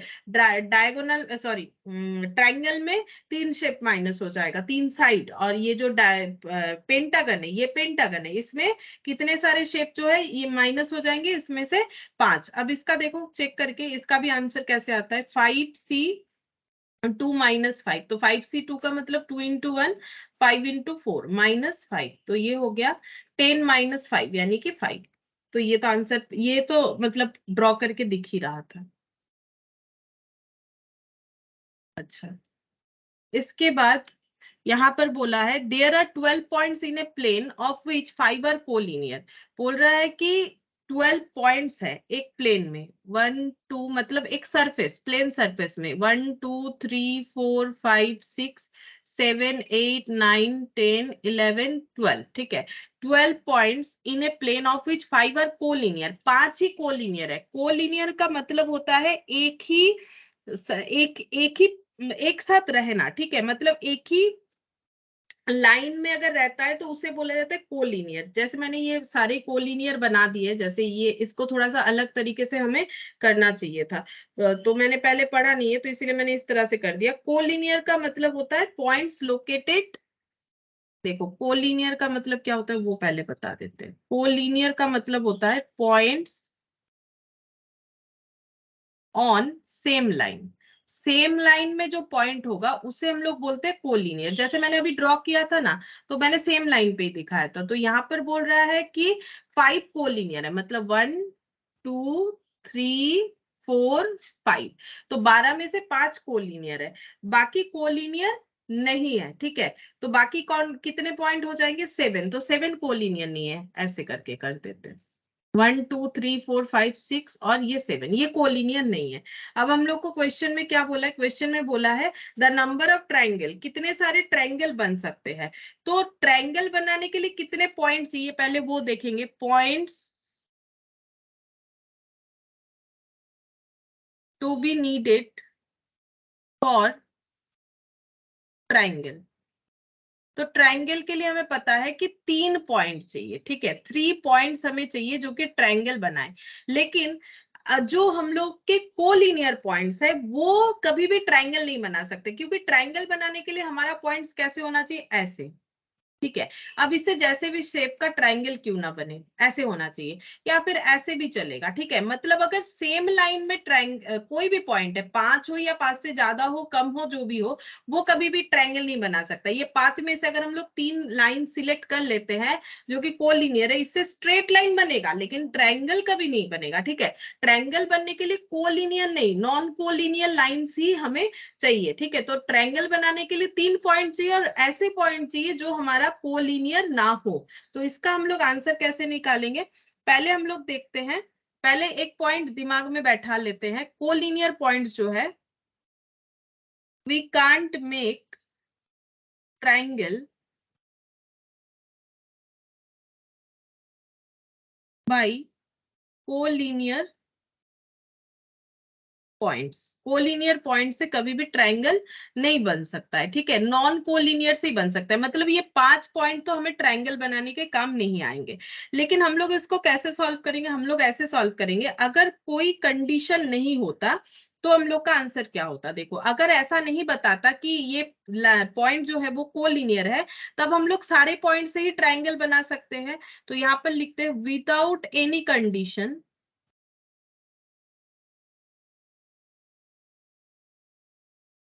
12 पॉइंट से कितने सारे ट्रायंगल बन सकते हैं? तो ट्रायंगल बनाने के लिए 12 में से एट ए टाइम 3 पॉइंट को सिलेक्ट करना चाहिए। तो 12C3, ठीक है। अब इसमें 3, 2, 1 और ये हो गया 12, 11 और 10, 2, 2, 0। लेकिन इसमें ऐसे कुछ पॉइंट्स है जो कि ट्रायंगल बना नहीं सकते हैं, ठीक है। तो वैसे कितने पॉइंट है, कितने सारे ऐसे पॉइंट है जो ट्रायंगल नहीं बना सकते? 5 ऐसे पॉइंट है जो ट्रायंगल नहीं बना सकते, ठीक है। तो यहां पर लिखते हैं number of triangle using 5 points. अगर 5 पॉइंट्स कोलिनियर नहीं होता, ठीक है, if 5 points are not collinear, अगर ऐसा कंडीशन हमें नहीं बताया जाता कि जो 5 पॉइंट्स है वो कोलिनियर है, तो अगर 5 पॉइंट्स कोलिनियर नहीं होता तो 5 पॉइंट से कितने सारे ट्रायंगल बन सकते थे? 5C3, क्योंकि ट्रायंगल बनाने के लिए एट ए टाइम 3 पॉइंट का सिलेक्शन होना चाहिए। तो ये हो गया 5, 4, 3, तो 10 हो गया, ठीक है। अब देखो हम लोगों ने क्या कैलकुलेट कर लिया, 12 पॉइंट जिसमें कोई रेस्ट्रिक्शन कंडीशन नहीं है, 12 पॉइंट से हम लोग 220 ट्रायंगल बना सकते हैं और 5 पॉइंट से हम लोग 10 ट्रायंगल बना सकते हैं। लेकिन ये 5 पॉइंट जो है वो कोलिनियर है, ये तो हम लोगों ने ये एजम्पशन लेके किया। अगर ये कोलिनियर नहीं होता तो कितने सारे ट्रायंगल बनते? तो इसका मतलब ये 10 ट्रायंगल नहीं बन सकते हैं, ठीक है। तो ये 220 जो है ये टोटल है। अब हम लोग लिखेंगे यहाँ पर ट्रायंगल्स रिमेनिंग, ठीक है, कितने ट्रायंगल्स बनेंगे? 220 माइनस 10, तो 210, 210 ट्रायंगल्स जो है ये बन सकते हैं, क्योंकि 5 जो है कोलिनियर। अगर कोलिनियर नहीं होता तो 5 पॉइंट से 10 ट्रायंगल बन सकते हैं, जो कि इस कंडीशन में हमारा नहीं बनेगा। लेकिन अगर कोई कंडीशन नहीं होता तो 12 पॉइंट से 220 ट्रायंगल बन सकते हैं। लेकिन इसमें बता रहा है कि 5 पॉइंट कोलिनियर है, तो कोलिनियर जो पॉइंट है अगर वो कोलिनियर नहीं होता तो उससे अलग से हम लोगों ने चेक किया 10 ट्रायंगल बन सकता है। इसका मतलब इसमें तो सारे पॉइंट इंक्लूडेड हो गए ना, इसमें 12 पॉइंट से कितने सारे ट्रायंगल बन सकते हैं, इसमें 5 पॉइंट से कितने सारे ट्रायंगल बन सकते हैं, और ये 12 में ये 5 इंक्लूडेड है। तो हम लोग क्या करेंगे, 5 पॉइंट से जितने सारे ट्रायंगल बन सकते हैं उसे हटा देंगे, क्योंकि वो नहीं बन सकते बिकॉज वो कोलिनियर है, ठीक है। तो वहां से हम लोगों ने कोलिनियर पॉइंट की वजह से जो ट्रायंगल्स नहीं बन सकता है वो हटा दिया। तो जितने सारे ट्रायंगल बन सकते हैं वो है 210। तो आंसर आ गया ऑप्शन सी। ऑप्शन सी हम लोग का आंसर होगा। अब देखो 13, यहाँ पर क्या बोला है, at an election there are 5 candidates, 3 members are to be elected. बोल रहा है कि इलेक्शन में 5 कैंडिडेट है जिन्हें 3 मेंबर को इलेक्ट करना पड़ेगा। इलेक्ट करने का मतलब है वोट, वोट देके चूज करना पड़ेगा। A voter is entitled to vote for any number of candidates not greater than the number to be elected. बोल रहा है कि एक वोटर जो है उनके पास ये अधिकार है कि वो कितने कैंडिडेट को वोट दे सकते, किसी भी कैंडिडेट को वोट दे सकते हैं, not greater then number to be elected. 3 लोगों को इलेक्ट करना है तो मैक्सिमम 3 लोगों को ही वोट दे सकते हैं, उससे ज्यादा लोगों को नहीं दे सकते हैं, ठीक है। मान लो जो कैंडिडेट है, देयर आर 5 कैंडिडेट्स है, 5 कैंडिडेट, ठीक है,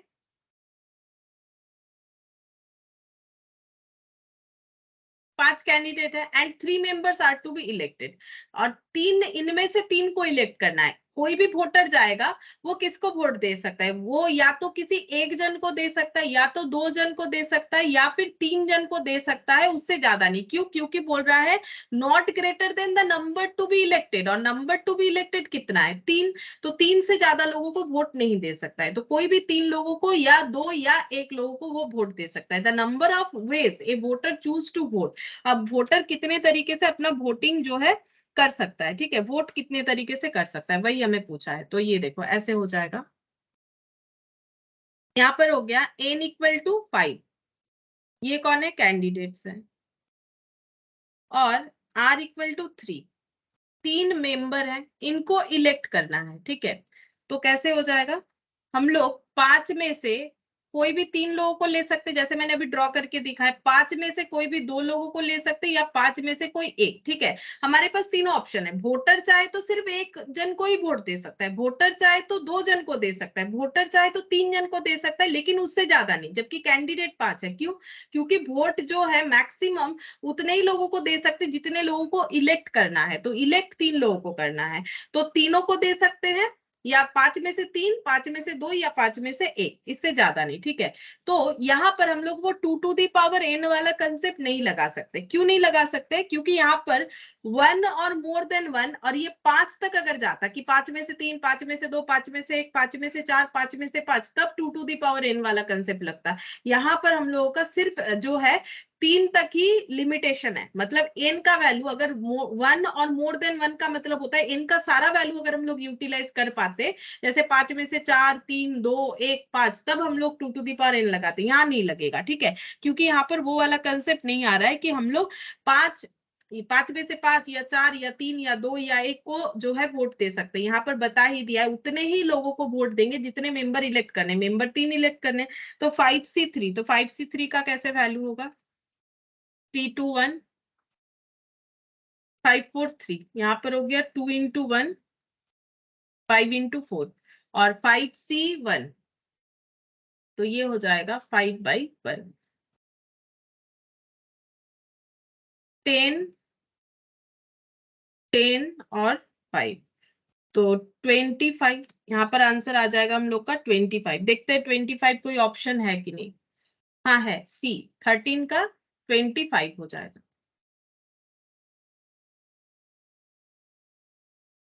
अच्छा 14 नंबर देखते हैं, every 2 person shake hands with each other in a party and the total number of handshakes is 66, the number of guests in the party is, बोल रहा है कि हर 2 पर्सन जो है वो हैंडशेक करेंगे विथ ईच अदर एक पार्टी में, in a party, and total number of handshake बन रहा है 66, ठीक है। अब देखो अगर 2 लोग अपने अंदर हैंडशेक करना चाहते हैं, तो पहला बात है, देखो ये क्वेश्चन ये सब, लेकिन हम लोग को समझना पड़ेगा कि कॉम्बिनेशन होगा कि परमुटेशन होगा, वो तो लिखा हुआ नहीं रहता है। अब ये कॉम्बिनेशन ही होगा, क्यों, देखो क्योंकि अगर ये मान लो ए है ये बी है, तो ए और बी हैंडशेक किया और बी और ए किया, बात तो एक ही है, इसमें तो ऑर्डर मैटर नहीं करता है, ठीक है। तो ये कॉम्बिनेशन का क्वेश्चन हो रहा है। दूसरा बात ये है कि हैंडशेक करने के लिए 2 हैंड का जरूरत है, at a time selection 2 hand का होना चाहिए, इन पर्सन का एक और इनका एक, ठीक है, तब जाके हैंडशेक होगा। तो इसका मतलब हम लोगों को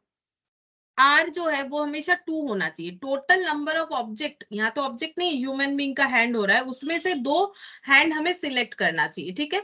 अब कितने लोग हैं, उतने सारे लोगों में ऐसा होगा, तो एन का वैल्यू तो हमें नहीं पता, एन मतलब हो जाएगा टोटल नंबर ऑफ पर्सन, जितने पर्सन है हर एक पर्सन का जो है 2 हाथ से जो है हैंडशेक हो सकता है। तो यहाँ पर कितना हो जाएगा, NC2, ठीक है, NC2 इक्वल टू बता दिया है कि इस तरह से हैंडशेक करने से 66 हैंडशेक जो है बना है। तो इसका आंसर कितना हो जाएगा, देखते हैं, NC2 हो जाएगा हम लोग का n factorial divided by n-2, हम लोग इस तरह से भी कर सकते हैं, NC2 को ऐसे भी कर सकते हैं, NP2 डिवाइडेड बाई 2 फैक्टोरियल। तो NP2 का मतलब n factorial n-2 factorial into 1/2 factorial equal to 66। अच्छा अब n factorial n into n-1 into n-2 factorial, तो ये नीचे n-2 से कैंसिल आउट हो जाएगा, और ये है 66 इंटू 2, ये क्रॉस मल्टीप्लीकेशन कर दिया मैंने, तो n into n-1 equal to 132, ठीक है। अब हम लोग के पास ना ऑप्शंस है, देखो इसको सॉल्व नहीं भी करेंगे चलेगा, 11 12 13 14, तो 11 12 13 और 14। अब देखते हैं इसमें से कौन सा आंसर 132 लाएगा। अगर 11 होता है तो 11 इंटू 11-1 मतलब 11 इंटू 10 हो जाएगा, तो 11 इंटू 10 132 नहीं होता है। 12 से ट्राई करते हैं, 12-1 मतलब 11, 11 इंटू 12 132 होता है, चेक करते हैं। 11 इंटू 12 132 होता है, हाँ 132 होता है। तो इसका मतलब ऑप्शन बी हम लोग का आंसर होगा ये, ठीक है। ऑप्शन बी से ये सेटिस्फाइड हो रहा है। अगर इसको सॉल्व करोगे तो टाइम लगेगा, एन स्क्वायर माइनस एन करके फिर उसका मिडिल टर्म फैक्टराइजेशन करना पड़ सकता है, ठीक है। अब ये इस तरह से हुआ। अब देखो और एक चीज भी हम लोग देख सकते हैं कि हम लोग का ये क्वेश्चन को और एक तरीके से भी हम लोग समझ सकते हैं।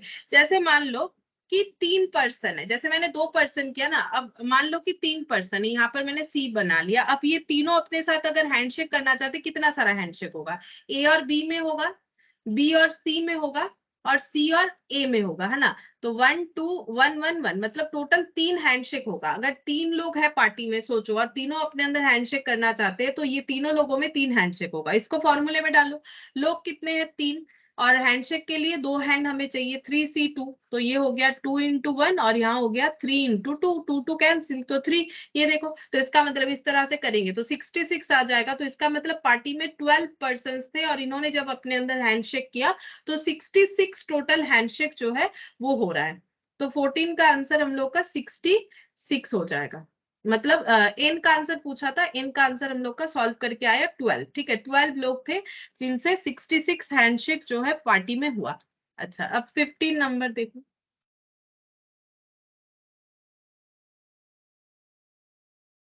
इसमें क्या बोला है, the number of parallelograms that can be formed from set of 4 parallel lines intersecting another set of 3 parallel lines, ठीक है। तो हमें बोल रहा है कितने सारे पैरेललोग्राम बन सकते हैं, जिसको हम लोग बना सकते हैं set of 4 parallel lines, set of 4 parallel lines. पहले 4 पैरेलल लाइन बनाते हैं, देखो 4 parallel line, 1 2 3 4, 4 parallel lines intersecting another set of 3 parallel line. ये इंटरसेक्ट कर रहे हैं 3 पैरेलल लाइन से, ठीक है। ये लाइन को लेके हमें क्या करना है, पैरेललोग्राम बनाना है। पैरेललोग्राम कैसे दिखता है, वो कुछ ऐसा होता है, इस तरह के शेप को हम लोग बोलते हैं पैरेललोग्राम, ऐसे, ठीक है।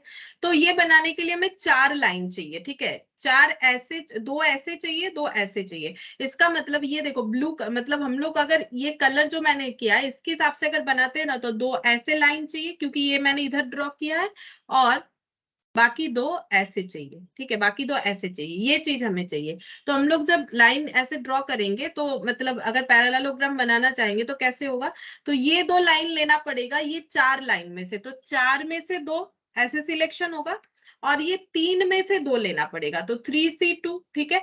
और ये दोनों इकट्ठे मतलब एक साथ लेना पड़ेगा, तभी ना जाके हमारा ये पैरेललोग्राम बनेगा। तो ये हो गया 2 into 1, 4 into 3, 2 into 1, 3 into 1, sorry 3 into 2, तो 2 कैंसिल आउट, 2 और ये 4 कैंसिल किया मैंने, 6 into 3, तो ये हो गया 18, ठीक है।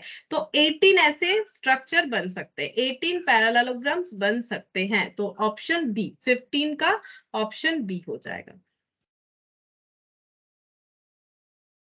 अच्छा 16 का देखो क्या बोल रहा है।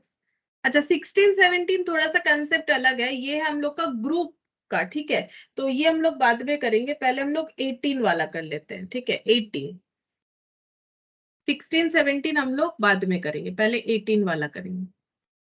यहाँ पर बोला है 8 points are marked on the circumference of a circle. एक सर्कल में 8 पॉइंट्स जो है वो मार्क किया गया है। The number of chords obtained by the joining this in pairs. तो देखो सर्कल,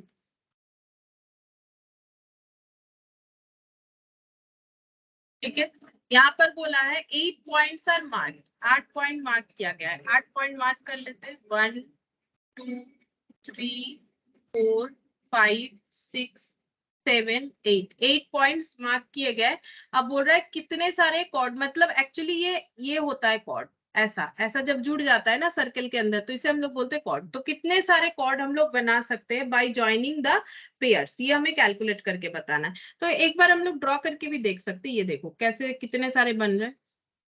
एक, ये थोड़ा सा इधर हो गया, 2 3, ठीक है, 4 5, इस तरह से ऐसे भी होगा 6, इस तरह से हमें देखना पड़ेगा कितना सारा हो सकता है। 6 हो गया यहाँ पर, ये 7, 8, ठीक है।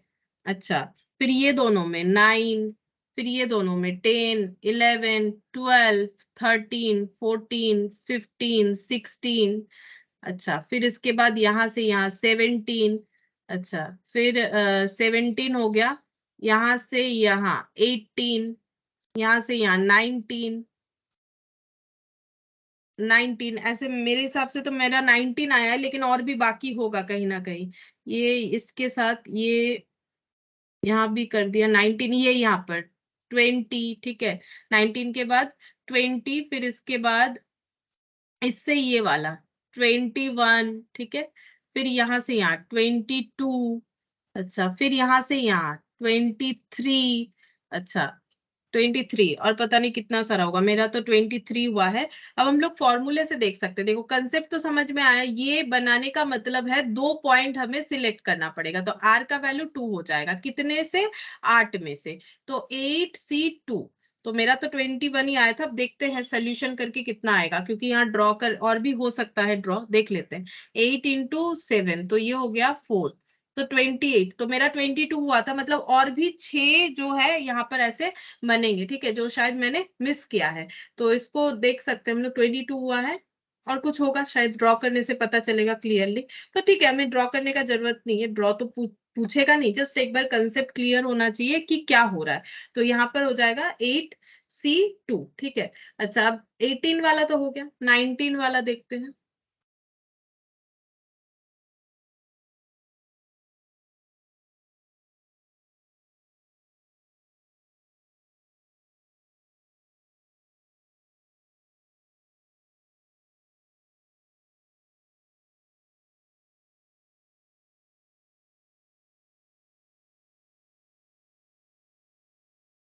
क्वेश्चन नंबर 19, इसमें बोला है ए committee of 3 ladies and 4 gents is to be formed out of 8 ladies, 7 gents।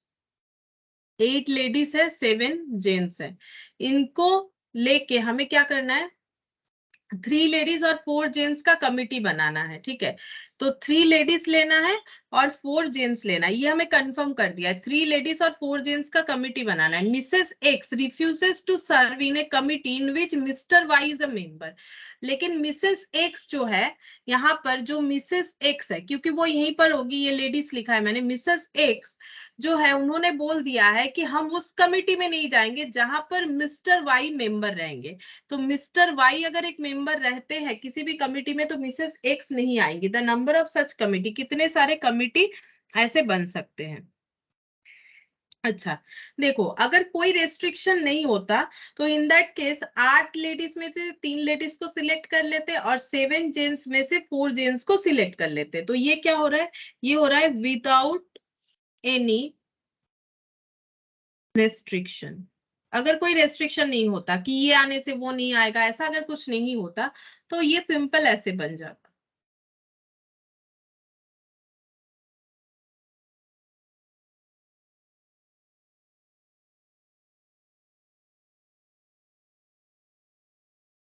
Fifty six into 35, तो 56 × 35 1960, ये हो गया total number of committees by selecting 3 ladies from 8 and 4 gents from 7। लेकिन हम लोग को बोला है कि मिसेस एक्स अगर आएंगी तो मिस्टर वाई जहां पर आएंगे वहां मिसेस एक्स नहीं आ सकती है, ठीक है, उन्होंने मना कर दिया है। तो अगर ये दोनों जो है ऐसा कोई रेस्ट्रिक्शन नहीं लेते, ठीक है, तो देखो यहाँ पर इसका मतलब है हमें वो सारा कमिटी जो है वो देखना पड़ेगा जिसमें मिसेस एक्स जो है और मिसेस वाई जो है वो, मिस्टर वाई और मिसेस एक्स जो है वो नहीं होंगे एक साथ। तो हम लोग कैसे लिखेंगे, देखो, अगर 8 में से, ये देखो, 8 में से एक हम लोग हटा देते क्योंकि मिसेस एक्स को हम लोग नहीं ले रहे फिलहाल, तो यहाँ पर हो जाएगा C2, ठीक है। क्यों 2 हो जाएगा, क्योंकि एक मेंबर को हम लोग यहाँ पर, एक्चुअली हम ये करना चाह रहे हैं, देखो, यहाँ पर हम लोग को बोला है कि मिसेस एक्स, अगर मिसेस एक्स ने बता दिया है कि मिस्टर वाई जहां पर आएंगे वहां मिसेस एक्स नहीं आएंगी, ठीक है। तो हम लोग को देखना पड़ेगा कि इन दोनों के अलावा कमिटी कितना सारा बन सकता है, ठीक है। मतलब जहां पर ना तो मिसेस एक्स होंगी ना तो मिस्टर वाई होंगे, तो कितने सारे कमिटी बन सकते हैं। तो देखो ऐसा होगा, तो अगर मिसेस एक्स को लेना ही नहीं है तो 8 में से एक कैंडिडेट कम हो जाता है, तो 7 में से हमें सिलेक्ट करना पड़ेगा, फिर कितने को, 2 को, ठीक है। और यहाँ पर देखो, यहाँ पर मिस्टर वाई को अगर हम लोग एलिमिनेट करते हैं मिस्टर वाई को, तो 7 - 1 हो जाएगा और 3 हो जाएगा, ठीक है। तो 7C2 और 6C3, 3 × 2 × 1 और 6 × 5 × 4।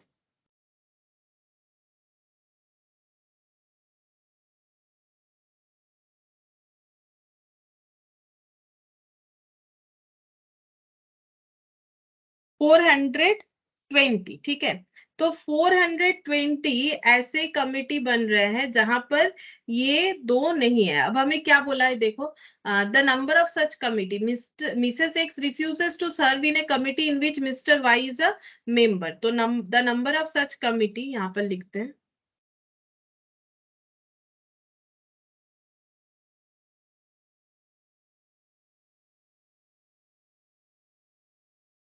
ये विदाउट एनी रेस्ट्रिक्शन था। अगर ऐसा कोई रेस्ट्रिक्शन नहीं होता तो टोटल नंबर ऑफ जो कमिटीज है वो इतने सारे बन जाते, ठीक है। टोटल नंबर ऑफ कमिटीज इतने सारे बनते।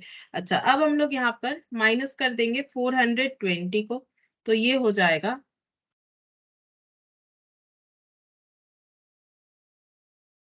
1540। तो 1540 मतलब ऑप्शन डी हो गया, ठीक है। तो देखो कैसे किया हम लोगों ने, थोड़ा सा अलग है क्वेश्चन। हम लोगों ने पहले ये देख लिया कि अगर कोई रेस्ट्रिक्शन नहीं होता, कोई कंडीशन नहीं होता, तो टोटल इतने लोगों से इतने सारे कमिटी बन सकती थी, ठीक है। अब यहाँ पर लिखते हैं, ये जो हम लोगों ने कैलकुलेट किया, यहाँ पर हम लोगों ने क्या कैलकुलेट किया, यहाँ पर हम लोगों ने 8 टोटल लेडीज में से एक लेडीज यानी मिसेस एक्स को हटा दिया, और यहाँ 7 में से एक जेंट्स यानी मिस्टर एक्स को हटा दिया। तो इसका मतलब यहाँ पर हम लोग जो कमिटी बना रहे हैं इसमें क्या हो गया पता है, इसमें हो गया नंबर ऑफ वेज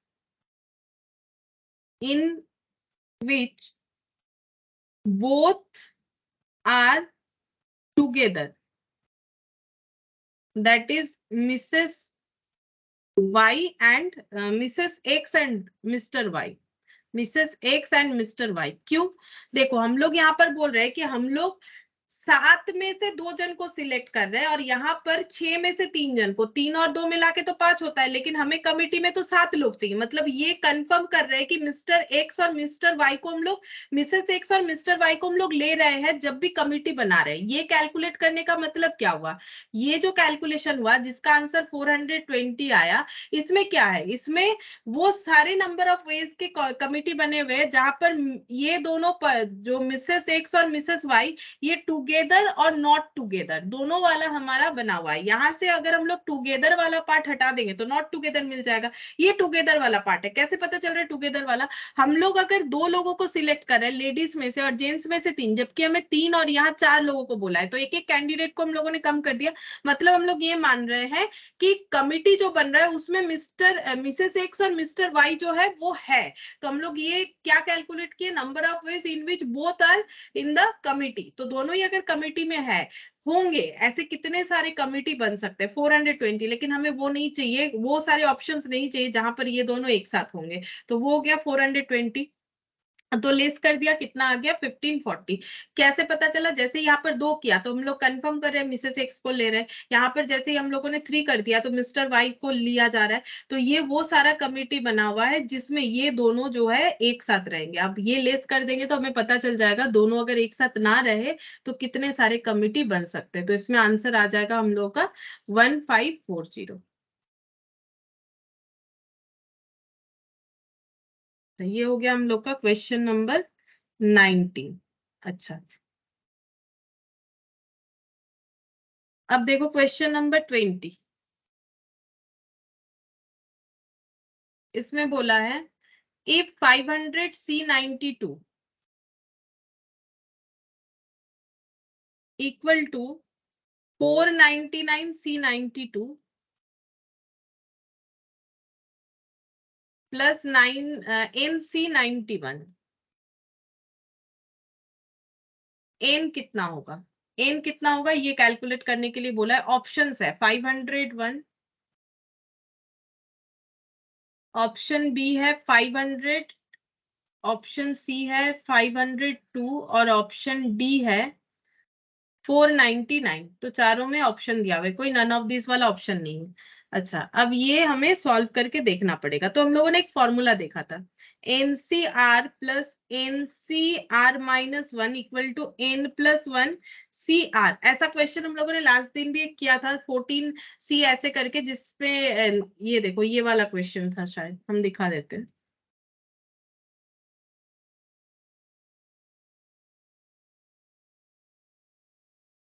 ये वाला क्वेश्चन हम लोगों ने, ये नहीं, एक मिनट, ये वाला क्वेश्चन क्या था, ये वाला, ठीक है। इसका एक प्रूफ था, इसमें हम लोगों ने ये फॉर्मूला लगाया था। ये देखो N प्लस 1 CR जो मैंने इधर लिखा है इक्वल टू NCR और NCR-1। इससे हम लोग सॉल्व कर सकते हैं। देखो इससे हम लोग कंपेयर करते हैं, देखो कैसे लिखा हुआ है यहाँ पर NCR। तो यहाँ NCR N प्लस 1 भी दिया हुआ है, तो इसमें से हमें ये ढूंढना पड़ेगा कि N कितना होगा। तो N 500 होगा कि 499 होगा? तो N 499 ही होना चाहिए। क्यों? जब यहाँ पर देखो क्या है, N प्लस 1 CR, तो ये इसके साथ कंपेयर होगा। मतलब अगर हम इसको रिवर्स लिखे तो ज्यादा समझने में आसानी होगा। N प्लस 1 CR, इसी चीज को मुझे इस तरह से याद था, मैंने लिख दिया, इसको रिवर्स कर देते हैं। NCR प्लस NCR-1, तो N प्लस 1, तो N से ज्यादा वैल्यू होगा, तो ये 499 है, तो इधर NN रहेगा, तो इधर NN है, तो N 499 कंफर्म हो रहा है, क्योंकि ये 499 में प्लस 1 करेंगे तो 500 हो जाएगा। अब R का सोचते हैं, R कितना होगा। अब यहाँ 92 है या 91 है, तो इसका मतलब R 92 ही होगा, क्योंकि एक जगह R है तो दो जगह 92 है, और R-1 यानी 91 होगा, 92 माइनस 1। तो ये पता चल गया N 499 है और R जो है वो 92 है। बस आंसर में निकल गया। N पूछा था, N 499 होगा, ये पता चलेगा तो हम लोग इजीली इससे कैलकुलेट करके बता सकते हैं। और अगर फॉर्मूला याद नहीं रहेगा फिर इसको पूरा सॉल्व करना पड़ेगा, जो कि काफी मुश्किल होगा। सॉल्व करना आसान नहीं होगा क्योंकि काफी बड़ा डेटा है, तो सॉल्व नहीं कर सकते, हमें इस तरह से कंपेयर करके ही बताना पड़ेगा। तो ऑप्शन डी हम लोग का आंसर हो जाएगा 20 का। 21 बोल रहा है, the Supreme Court has given a 6-3 decision upholding a lower court. The number of ways it can give a majority decision reversing the lower court. अच्छा, तो ये क्वेश्चन थोड़ा सा अलग है। देखो इसमें क्या बोल रहा है,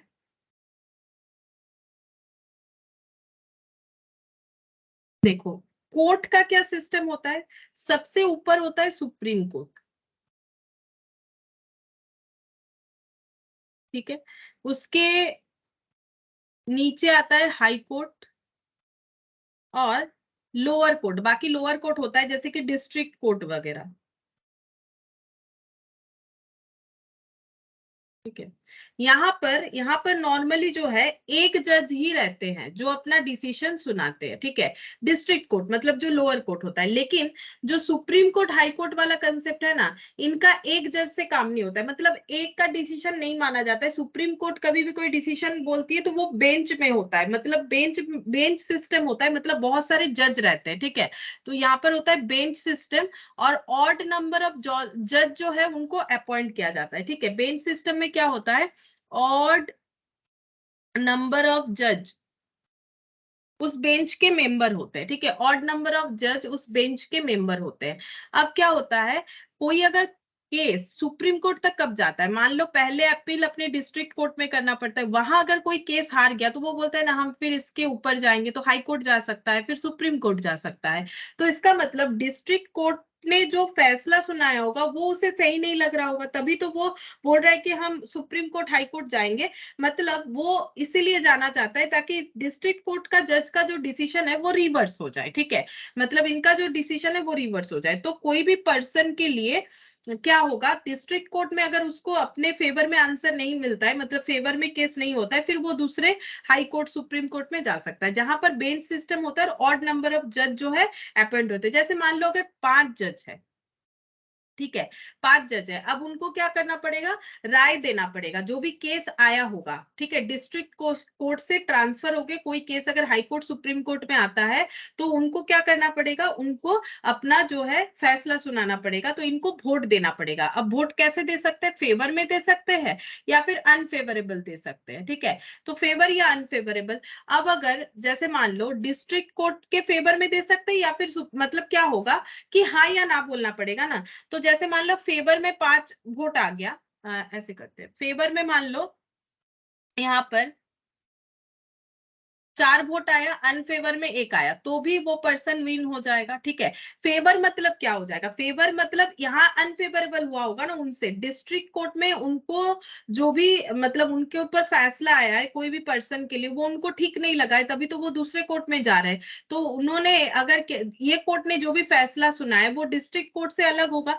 अब देखो कुछ जज ऐसे होंगे जो डिस्ट्रिक्ट कोर्ट के फैसले को मानेंगे, कुछ ऐसे होंगे जो नहीं मानेंगे, जो मानेंगे वो क्या करेंगे, फेवरेबल, और यहाँ पर क्या हो जाएगा, जो नहीं मानेंगे वो मतलब यहाँ पर जो नहीं मानेंगे वो क्या करेंगे, अनफेवरेबल, मतलब डिस्ट्रिक्ट कोर्ट के फेवर में वोट देंगे। तो यहाँ पर क्या हो जाएगा, एक्चुअली कोर्ट के फेवर में नहीं, मतलब यहाँ पर जो फैसला आएगा उसका भी 2 पार्ट हो जाएगा, कोई कुछ लोग हाँ बोलेंगे कुछ लोग ना बोलेंगे, इस तरह से डिसीजन होता है। तो अनफेवरेबल अगर 1 वोट होगा, अगर 5 जज है बेंच में, अगर एक जन अनफेवरेबल वोट दे रहा है जो भी फैसला सुनाया गया है और एक जन फेवरेबल दे रहा है तो भी वो पर्सन विन करेगा, 4 जन फेवर में दे रहा है। अगर 3 जन फेवर में दे रहा है, 2 जन अनफेवरेबल वोट दे रहा है तो भी वो पर्सन विन करेगा। अच्छा, और अगर यहाँ पर 2 जन फेवर में दे रहा है और यहाँ 3 जन अनफेवरेबल दे रहा है तो वो लॉस, मतलब उनका फिर विन नहीं होगा। और अगर 1 जन फेवर में है, 4 जन, तो भी लॉस हो जाएगा, ठीक है, तो भी लॉस हो जाएगा। तो ये सिस्टम होता है, ठीक है, ये सिस्टम होता है। तो विन होने का सिस्टम कैसे बनेगा, देखो विन होने का सिस्टम ऐसे हो गया, 5 में से अगर 1 जन भी फेवर में, 5 में से देखो ऐसे हो जाएगा, और 5 में से 5 फेवरेबल, वो वाला नहीं दिखाया मैंने, तो भी विन हो जाएगा, ठीक है। तो 5 में से 5 अगर हाँ कर दे तो विन हो जाएगा, 5 में से 5 में से अगर 4 हाँ कर दे तो भी विन हो जाएगा, 5 में से अगर 3 हाँ कर दे तो भी विन हो जाएगा। और यहाँ पर 4, 3 और 2 होने से लॉस है, 1 होने से लॉस है, ठीक है। तो ये 3, अगर ये 3 केसेस होंगे तो कोर्ट में केस जो जिन्होंने अप्लाई किया है वो जीत जाएंगे। अब यहाँ पर क्या बोला है देखो, supreme court has given A 6-3 decision upholding, ठीक है, 6-3 डिसीजन का मतलब हो जाता है कि अपहोल्डिंग का मतलब होता है कि मान लेना। तो सुप्रीम कोर्ट ने क्या किया है, मतलब लोअर कोर्ट का अपहोल्डिंग है, लोअर कोर्ट का डिसीजन मान लिया है। और the number of ways it can give a majority decision reversing the lower court. अब लोअर कोर्ट के डिसीजन को अगर रिवर्स करना है तो क्या कैसे होगा, अगर बेंच में इतने सारे जज हैं, 6-3 का मतलब हो जाता है 6 जन जो है अनफेवरेबल वोट दे रहे हैं और 3 जन जो है फेवरेबल, तभी तो हो रहा है कि सुप्रीम कोर्ट ने लोअर कोर्ट का डिसीजन मान लिया, मतलब लोअर कोर्ट ने जो डिसीजन दिया था वही हाँ है, तो मतलब लोअर कोर्ट के डिसीजन में हाँ बोलने का मतलब हो गया फेवरेबल जो है वो 3 हो रहा है, अनफेवरेबल 6 हो रहा है, ठीक है। तो ये टोटल जज का पता चलेगा कि इसमें बेंच में टोटल जज कितने हैं, ठीक है। तो यहाँ पर हम लोग लिखते हैं इस क्वेश्चन के हिसाब से, टोटल नंबर ऑफ जज इज 6 + 3 = 9। देखो सुप्रीम कोर्ट ने क्या किया है, लोअर कोर्ट के डिसीजन को हाँ कर दिया है, अब इसको रिवर्स करने का मतलब है लोअर कोर्ट के डिसीजन को ना करना। और सुप्रीम कोर्ट का जो बेंच है वहां पर 9 जज है, ठीक है, मतलब 9 लोग हैं, 9 मेन पर्सन है जिनके डिसीजन से ही पता चलेगा कि क्या होगा। तो बोल रहा है कि अभी तो लोअर कोर्ट का डिसीजन मान लिया है, अब 6-3 का मतलब है मान लिया है, मतलब क्या 6 क्या हो गया होगा, ये 3 फेवरेबल हुआ होगा, फेवरेबल मतलब है, और अनफेवरेबल फेवरेबल ऐसा क्यों हो रहा है, क्योंकि लोअर कोर्ट के डिसीजन को मान लेने का मतलब है कि फेवरेबल वोट कम आया है और अनफेवरेबल, क्योंकि उनको अनफेवरेबल लगा था तभी तो वो लोअर कोर्ट से सुप्रीम कोर्ट गए थे, तो उनके लिए सोचेंगे ना जिन्होंने ये अप्लाई किया है, तो उनके लिए अनफेवरेबल वोट 6 आया होगा, इसीलिए 6-3 में 6 अनफेवरेबल है। तभी तो बोल रहा है ऐसा क्या हो जाए ताकि कोर्ट का डिसीजन, लोअर कोर्ट का डिसीजन रिवर्स हो जाए। तो रिवर्स कैसे होगा, अगर 9 लोग हैं तो रिवर्स कैसे होगा, तो रिवर्स ऐसे होगा अगर फेवरेबल वोट ज्यादा हो जाए, अगर 9 में से 9 लोग फेवरेबल करते तो ठीक होगा, अगर 9 में से 8 भी कर दे तो भी विन हो जाएगा, 9 में से 7 भी फेवर में वोट कर दे तो भी विन हो जाएगा, 9 में से 6 भी फेवर में वोट कर दे तो भी विन हो जाएगा, 9 में से 7 लोग फेवर में वोट कर दे, 7 मैंने किया है पहले, अच्छा 9 8 7 6 पांच लोग भी अगर फेवर में वोट करे तो भी विन होगा, लेकिन 9 में से अगर 4 लोग फेवर में वोट करे तो विन नहीं होगा, लॉस होगा, क्योंकि 5 जन जो है वो अनफेवरेबल हो जाएगा, इसीलिए यहां तक ही लिखना पड़ेगा हमें, ठीक है। अब इसका कैलकुलेट करेंगे, एनसी एन का मतलब 1 हो जाएगा, एनसी 8 इसका कंप्लीमेंट्री करेंगे, एनसी सॉरी 9C8 तो इसका कंप्लीमेंट्री 9C1 हो जाएगा, 9C7 का कंप्लीमेंट्री 9C2 और 9C6 का कंप्लीमेंट्री 9C3, 9C5 का कंप्लीमेंट्री 9C4। अब इसका सॉल्व करते हैं, 1 9/1 और यहाँ पर हो गया 2 into 1 9 into 8 3 to 1 और ये हो गया 9 8 7, ये हो गया 4 3 2 1 9 8 7 6। तो कैलकुलेशन करके देख लेते हैं, ये हो गया 1 + 9 + 36 + 12 into 7 84 + 9 into 7 into 2 126 + 84 + 36 + 10 9 + 1 10 256 256 वेज हो सकता है लोअर कोर्ट के डिसीजन को रिवर्स करने का, ठीक है, क्योंकि लोअर कोर्ट ने क्या किया है, सुप्रीम कोर्ट ने क्या किया है, लोअर कोर्ट के डिसीजन को मान लिया है, और ये कैसे हुआ है 6-3 के हिसाब से, 6-3 का मतलब हो गया 6 लोगों ने जिन्होंने अप्लाई किया है उनके लिए क्या हुआ होगा, अनफेवरेबल वोट हुआ होगा, ठीक है, 6 जिस तरह बोल रहे हैं तो वो जो है वो लोअर कोर्ट के डिसीजन को हाँ कर रहे हैं, तभी तो 6-3 का मतलब क्या है, 6 जन एक जैसा आंसर बोल रहे हैं, 3 जन एक जैसा बोल रहे हैं, तो 3 जन जो है वो कम हो गए, ठीक है, वो तो कम पर्सन हो रहे हैं ना, 6 नंबर ऑफ पर्सन ज्यादा हो गया, तो इनके हिसाब से ही डिसीजन होगा, जहां पर मतलब ये हो गया। अब फेवरेबल अनफेवरेबल कैसे पता चल रहा है, क्योंकि लोअर कोर्ट का डिसीजन उनको पसंद नहीं आया होगा, तभी तो वो सुप्रीम कोर्ट या हाई कोर्ट गए होंगे ना, जैसे यहाँ सुप्रीम कोर्ट का बात हो रहा है, तो इसका मतलब उनके लिए अनफेवरेबल 6 जन ने बोला है और 3 जन जो है वो फेवर में बोला है। अगर ये चीज रिवर्स करना है तो हमें क्या करना पड़ेगा, तो टोटल बेंच में 9 जजेस है, तो इसका इस तरह से रिवर्स करना, 9 में से 9 हाँ फेवर में बोल दे तो भी ठीक है, 9 में से 8 बोल दे तो भी विन, 7 बोले तो भी विन, 6 तो भी विन, क्योंकि इसमें 0 ऐसे पर्सन होंगे जो कि अनफेवरेबल बोलेंगे, इसमें 1, इसमें 2, इसमें 3, इसमें 4, लेकिन इससे आगे करेंगे तो फिर लॉस वाला सिचुएशन आ जाएगा, ठीक है, तो ये 256 होगा, तो ऑप्शन हो गया हम लोग का ए, 21 का ऑप्शन ए हो जाएगा, ठीक है। अच्छा अब देखते हैं 22, यहाँ पर क्या बोला है, 5 bulbs of which 3 are defective, 5 bulb में से 3 बल्ब जो है वो डिफेक्टिव है, are to be tried in 2 bulb point in a dark room, बोल रहा है कि क्या करना है, बल्ब पॉइंट में इन बल्ब को लगाना है, number of trials the room shall be lighted, ऐसे करके ट्रायल देना है, ठीक है, जैसे मान लो बल्ब पॉइंट है, यहाँ पर एक बल्ब पॉइंट है, यहाँ पर एक बल्ब पॉइंट है, ठीक है, हम लोग को क्या करना है, यहाँ पर बल्ब जो है यहाँ पर बल्ब लगाना है, ठीक है, यहाँ पर हमें बल्ब लगाना पड़ेगा, ठीक है। अब बोल रहा है कि 5 bulbs of which 3 are defective, 5 में से 3 डिफेक्टिव है, 3 डिफेक्टिव, तो कितने सारे डिफेक्टिव नहीं है, 2 जो है वो नॉन डिफेक्टिव है।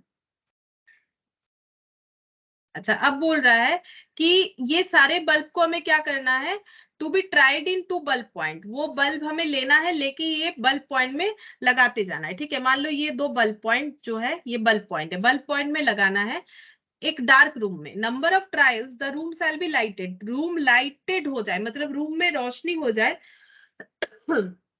ऐसे कितने सारे ऑप्शंस हमारे पास अवेलेबल होंगे, ठीक है। तो देखो अगर यहाँ पर जो बल्ब लगा ये नॉट डिफेक्टिव है, ये भी नॉट डिफेक्टिव है, तो भी रूम में लाइट होगा, ठीक है, तो लाइट होगा। अगर ये नॉन डिफेक्टिव है और ये डिफेक्टिव आ गया तो भी रूम में लाइट होगा, या फिर ये डिफेक्टिव है और ये नॉन डिफेक्टिव है तो भी रूम में लाइट होगा, लेकिन दोनों ही अगर डिफेक्टिव हो जाएगा तो रूम में लाइट नहीं हो सकता है। तो ये कंडीशन के साथ हमें करना पड़ेगा, ठीक है। तो लाइट कब नहीं होगा, रूम में रोशनी होना चाहिए। अब रोशनी के लिए एक लाइट से भी होगा, दो लाइट से भी होगा। तो रोशनी कैसे होगा, अगर हम लोगों ने 5 में से 2 नॉन डिफेक्टिव ले लिए, ठीक है, 5 में से 2 नॉन डिफेक्टिव ले लिए तो हमारा लाइट नहीं जलेगा। लेकिन सॉरी, 5 में से 2 नॉन डिफेक्टिव बोल रहे हैं, अगर हम लोग 5 में से 2 नॉन डिफेक्टिव ले रहे हैं तो लाइट जलेगा, ठीक है, तो लाइट जलेगा। 5 में से 2 ही अगर नॉन डिफेक्टिव ले रहे हैं तो हमारा लाइट जलेगा। लेकिन अगर हम लोग जो यहाँ पर देखो, यहाँ पर हमें क्या करना पड़ेगा, यहाँ पर हम लोग को वो सारे केसेस लेस कर देने चाहिए जहां पर दोनों का दोनों बल्ब भी जो है डिफेक्टिव हो जाएगा। ये कब हो सकता है, अगर हम लोग ये 3 बल्ब, मान लो यहाँ पर जो 3 बल्ब है इसमें से 2 बल्ब सिलेक्ट करते हैं, ये 3 बल्ब में से अगर कोई भी 2 बल्ब हम लोग ले लेते हैं तो हम लोगों का जो है कि रोशनी नहीं होगा, ठीक है, रूम में रोशनी नहीं होगा, तो हम लोग वो केस को यहाँ से अलग कर देंगे। तो ये 3 बल्ब में से किस तरीके से 2 बल्ब ले लेते हैं, 3 में से कोई भी 2 बल्ब लेने से रोशनी नहीं होगा, तो वो वाला पॉइंट हटा देंगे। 5 में से हम लोग कितना बल्ब लेंगे, ये दो जो है ना ये इसके लिए नहीं है। देखो ये फिर से समझाते हैं, हम लोग को टोटल कितना, अगर ये डिफेक्टिव नॉन डिफेक्टिव नहीं होता, मतलब अगर विदाउट एनी रेस्ट्रिक्शन होता, देखो फिर से बताते हैं, विदाउट एनी रेस्ट्रिक्शन क्या कंडीशन होता, विदाउट एनी रेस्ट्रिक्शन कंडीशन ये होता कि 5 में से कोई भी 2 बल्ब ले लो, 2 बल्ब पॉइंट है, अगर बल्ब सारे ठीक रहते, कोई भी डिफेक्टिव नहीं होता, 5 में से 2 बल्ब लेने से ही कोई भी 2 बल्ब लेके यहाँ पर अगर हम लोग लाइट पॉइंट में लगाते हैं तो रोशनी हो जाएगा, ठीक है। तो ये हो जाएगा आंसर 2 into 1 और ये हो गया 5 into 4, तो 10 तरीका ऐसा हो सकता है। लेकिन प्रॉब्लम ये है कि यहाँ से 5 में से 3 जो है डिफेक्टिव बल्ब है और ये 3 में से कोई भी 2 बल्ब अगर हम लोग लेते हैं इस लाइट पॉइंट के लिए तो हमारा जो है रूम लाइटेड नहीं होगा। तो इसका मतलब 3 में से 2 जो डिफेक्टिव, 3 में से 2 अगर हम लोग ले लेते हैं, 3 डिफेक्टिव में से अगर कोई भी 2 डिफेक्टिव लेते हैं, ये कितने तरीके से हम लोग ले सकते हैं, तो 3 into 2, 2 into 1, 3 तरीके से। तो ये ऑप्शंस जो है ये हमें यहाँ से लेस कर देना चाहिए क्योंकि विदाउट एनी रेस्ट्रिक्शन लिखा है, तो यहाँ पर डिफेक्टिव प्लस नॉन डिफेक्टिव दोनों ही हम लोगों ने कंसीडर कर लिया और ये कौन सा है डिफेक्टिव, तो वो लेस कर देंगे। तो यहाँ पर लिखेंगे, आंसर हो जाएगा कि number of trials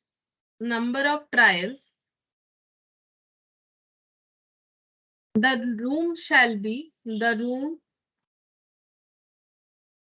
shall be lighted is, वैसे तो 10 ट्रायल हो रहा है लेकिन 10 ट्रायल में ये 3 ट्रायल आने से रूम में लाइट नहीं हो सकता है डिफेक्टिव वाला, तो ये हो जाएगा 7। क्योंकि देखो डिफेक्टिव 1, डिफेक्टिव 2, डिफेक्टिव 3 ये 3 बल्ब हो सकता है, तो D1 D2 लेने से भी गलत हो जाएगा, D2 D3 लेने से भी गलत हो जाएगा। अब देखो ये क्वेश्चन कॉम्बिनेशन का ही होगा क्योंकि D1 D2 को लेना और D2 D1 को लेना कोई फर्क नहीं पड़ेगा, ठीक है। तो इसीलिए देखो यहाँ पर जो मैंने दिखाया ये वाला पॉइंट, ये देखो ये 2 पॉइंट में अगर हम लोग D1 D2 लिखे या D2 D1 उससे तो कोई फर्क नहीं पड़ेगा, हमें बोला है कि रोशनी जो है वो होना चाहिए, तो D1 D2 से भी नहीं होगा, D2 D3 से भी नहीं होगा, अगर हम लोग D3 D1 ले लेंगे तो भी नहीं होगा, तो ये 3 कॉम्बिनेशन लेना नहीं चाहिए, तो वही 3 यहाँ पर माइनस हो जा रहा है और कुछ नहीं। अच्छा, तो ये हम लोग का 22 वाला भी कंप्लीट हो गया। अच्छा, अब देखो एक्सरसाइज 5D, इसका भी स्टार्टिंग वाला कर लेते हैं, एक्सरसाइज 5D। अच्छा, इसमें क्या बोला है देखते हैं। The letters of the word Calcutta and America are arranged in all possible ways. The ratio of the number of their arrangement बोला है, तो arrangement का मतलब क्या होता है, परमुटेशन, ठीक है। कॉम्बिनेशन तो ओनली फॉर सिलेक्शन, तो यहाँ पर लिखते हैं कैलकाटा,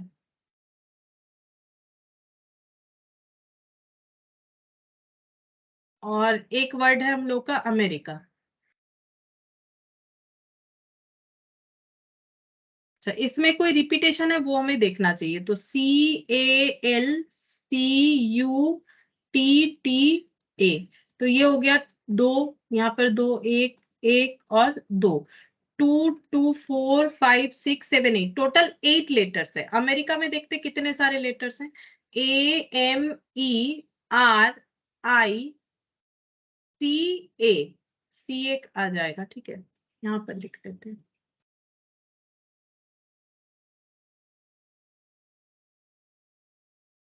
तो ये 2 लेटर है, बाकी सब एक एक करके 2 3 4 5 6 7, ये हो गया 7, ठीक है।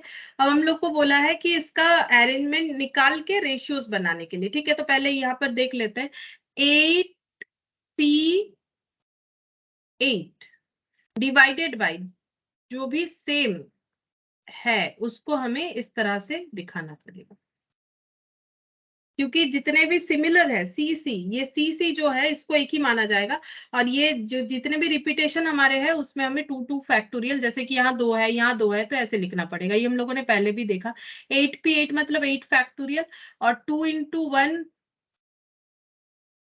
2 into 1 और 2 into 1, तो ये हो गया 2 2 जा 4 2 जा 8, मतलब ये हो जाएगा 8 into 7 फैक्टोरियल कर लेते हैं और नीचे 8, तो ये हो गया 7 फैक्टोरियल इसका आंसर, ठीक है। और अमेरिका वाला आंसर देखते हैं, अमेरिका में 7 फैक्टोरियल, तो ये हो गया 7P7 डिवाइडेड बाई 2 फैक्टोरियल, एक ही रिपीटेशन था इनका ए का, ठीक है। तो 7P7 मतलब 7 फैक्टोरियल डिवाइडेड बाई 2 फैक्टोरियल, तो यहाँ पर हो जाएगा 7 फैक्टोरियल बाई 2 फैक्टोरियल। अच्छा ठीक है, अब हम लोग को बोला है रेशियो निकालने के लिए, ठीक है, तो रेशियो निकालते हैं। रेशियो निकालना है, पहले जो बोला है उसको पहले रखना पड़ेगा, कैलकाटा का अरेंजमेंट डिवाइडेड बाई अमेरिका वाला अरेंजमेंट, ठीक है। तो अब इसको हम लोग रिवर्स कर लेते हैं, कैंसिल आउट, ठीक है। तो ये क्या बचा, 2 2 फैक्टोरियल, 2 फैक्टोरियल मतलब 2 2 बाई 1 मतलब 2:1 हो जाएगा, ऑप्शन बी हो जाएगा, ठीक है। तो इसमें थोड़ा सा मेहनत ज्यादा है, रेशियोज निकालने के लिए बोला है, लेकिन इजी है, 2:1 ये आंसर हो जाएगा। अच्छा, अब नेक्स्ट देखो, नेक्स्ट हम लोग का बोल रहा है the way of selecting 4 letters from the word examination. Examination से 4 लेटर सिलेक्ट करने का क्या तरीका है, तो एग्जामिनेशन EXAMINATION, ठीक है। पहले देखते कुछ रिपीटेशन है कि नहीं, EXAMINATION,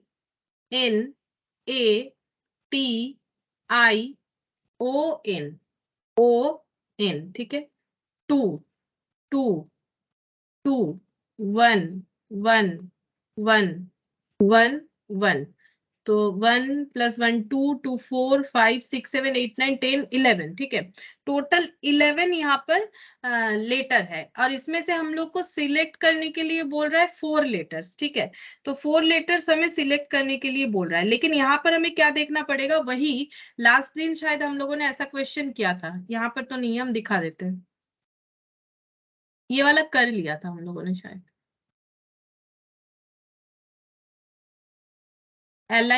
एलाइक और ये वाला।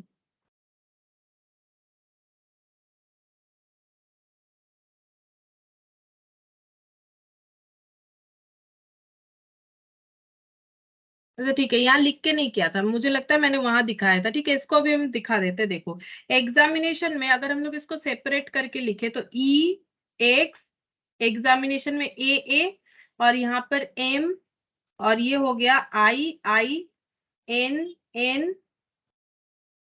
और T और O, ठीक है। तो 1 2 3 4 5 6 7 8 9 10 11, लेकिन हम लोग इसको क्या करेंगे, यहाँ पर हम लोग इसको 8 मानेंगे, ठीक है।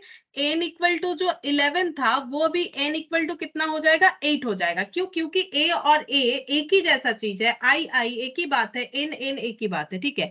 अब हम लोग को बोला है कि सिलेक्टिंग 4 लेटर्स को किस तरह से सिलेक्ट कर सकते हैं, इसका ऑप्शन दिया हुआ है। तो 4 लेटर्स को हम लोग कैसे सिलेक्ट कर सकते हैं, हम लोग ऐसे सिलेक्ट कर सकते हैं, पहला केस ऐसा हो सकता है कि ऑल 4 आर डिफरेंट, सभी अलग अलग जो है लेटर हो, ऐसे कैसे पॉसिबल होगा, तो ये देखो सभी अलग अलग लेटर हो, तो EXA M ऐसे हो सकता है। तो इसका मतलब है 8 में से हमें 4 सिलेक्ट करना पड़ेगा। तो यहाँ पर हो गया 4 3 2 1 8 7 6 और 5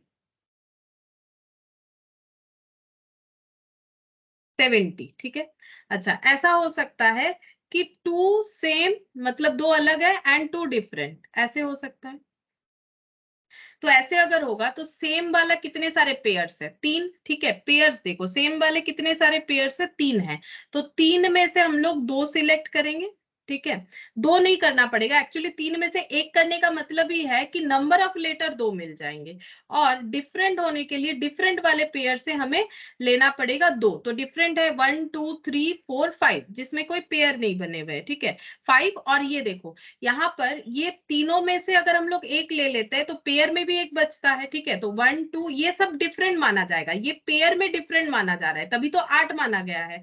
तो अगर हम लोग 2 सेम लेंगे, ठीक है, मतलब ऐसा ये हो सकता है या तो ए और आई ले लिया, या फिर आई एन ले लिया, या फिर एन ए ले लिया, ऐसा हो सकता है। ठीक है, तो ए आई आई एन एन में से एक सिलेक्ट करना है, तो 3C1, और बाकी बचे हुए में से 2 डिफरेंट। तो बाकी बचा कितना? अगर हम लोगों ने ए आई आई वाला लिया तो बाकी बचा E X M N N T O. ठीक है, तो बाकी बच रहा है हम लोग का 8 में से अगर दो एक चला जाएगा, सॉरी 8 में से अगर एक चला जाएगा तो यहाँ पर 7 बचेगा। ठीक है, तो 7C2 2 डिफरेंट लेना पड़ेगा। तो ये हो गया 3 और 1,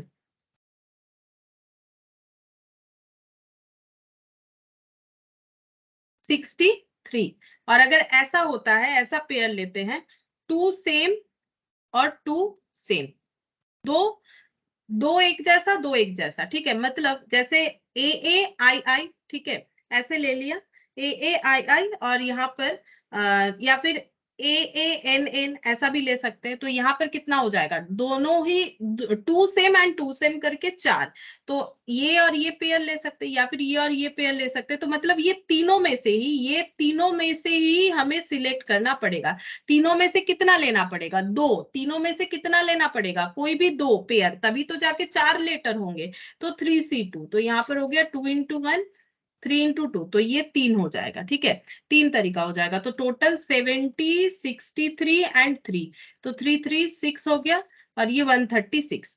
तो 136 आ रहा है, तो ऑप्शन हम लोग का ए हो जाएगा। तो ऐसा हम लोगों ने लास्ट दिन भी किया था, शायद सेम ही क्वेश्चन था, मुझे याद नहीं आ रहा है।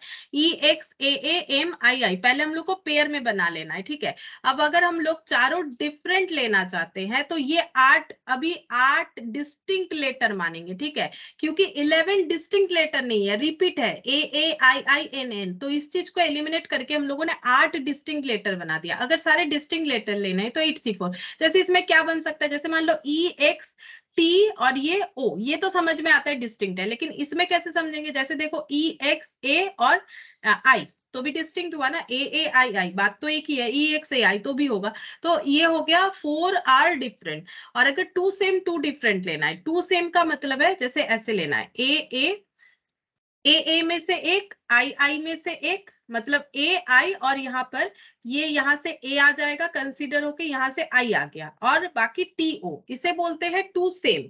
ठीक है, 2 सेम 2 डिफरेंट। ठीक है, तो 2 सेम जब हम लोग लेंगे तो हमारे लिए कितने सारे ऑप्शन है? ये 3 पेयर जो कि सेम वाले, उसमें से कोई एक लेंगे तो हमारे पास 2 लेटर बन जाएगा, 2 लेटर बन गया, और भी 2 लेटर लेना है। तो बाकी 1 2 3 4 5, और इसमें से जो सिलेक्ट नहीं हुआ 5, और यहाँ पर 1 2 3 4 5, और यहाँ पर एक जो सिलेक्ट नहीं हुआ, तीन में से तो कोई भी हमारा एक सिलेक्ट होगा ना। तो यहाँ पर देखो, तभी तो 2 डिफरेंट आ जाएगा, 3 में से कोई एक सिलेक्ट होगा तो 2 डिफरेंट आ जाएगा, तो वहां पर और एक, तो 7। और 2 सेम एंड 2 सेम, तो दो सेम और फिर से 2 सेम, ऐसा अगर करना है तो ये तीनों पेयर में से लेना पड़ेगा, तो 3C2 हो जाएगा।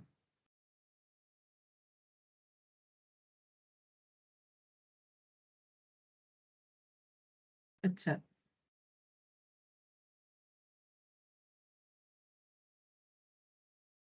तो इसके बाद है, यहाँ पर बोला है the number of different words that can be formed with 12 consonant and 5 vowels by taking 4 consonant and 3 vowels in each word। ठीक है, तो ये आसान है। देखो यहाँ पर क्या बोल रहा है, कॉन्सोनेंट 12 है और वावल्स 5 है।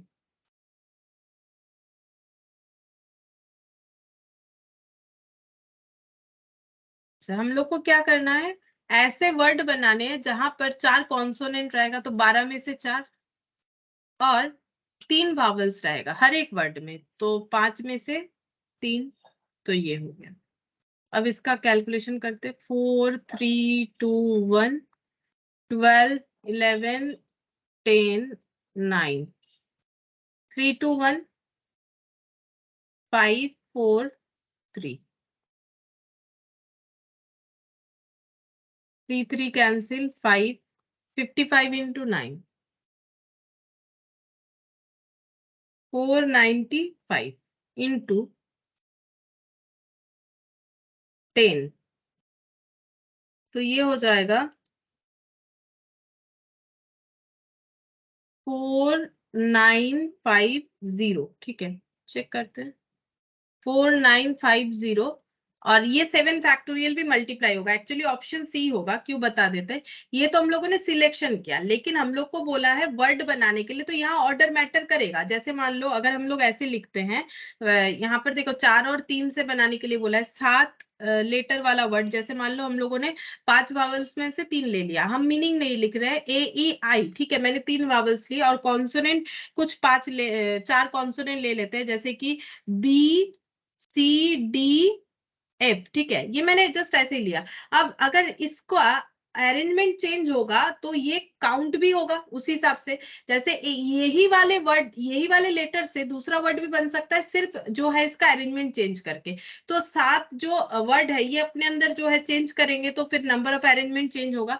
तो यहाँ पर क्या हो जाएगा, 7p7, ये 7 वर्ड अपने अंदर जो है इंटरचेंज कर सकते हैं 7p7 तरीके से, यानी 7 फैक्टोरियल। तो यहाँ पर मल्टीप्लाई हो जाएगा 7 फैक्टोरियल, तो 4950 इंटू 7 फैक्टोरियल, तो ऑप्शन सी हम लोग का आंसर हो जाएगा। ठीक है, अच्छा, अब इसके बाद है क्वेश्चन नंबर 4 और ये 20। अच्छा, यहाँ पर 20 तक क्वेश्चंस बाकी है और अभी 5C वाले एक्सरसाइज में मैंने 2 क्वेश्चन नहीं करवाया, वो करवाएंगे। और जो इसके पहले एक्सरसाइज था उसमें एक क्वेश्चन बाकी था और एक एग्जाम्पल का, तो नेक्स्ट क्लास में हम लोग बाकी ये कंप्लीट कर लेंगे। ठीक है, तो आज इतना ही करते हैं।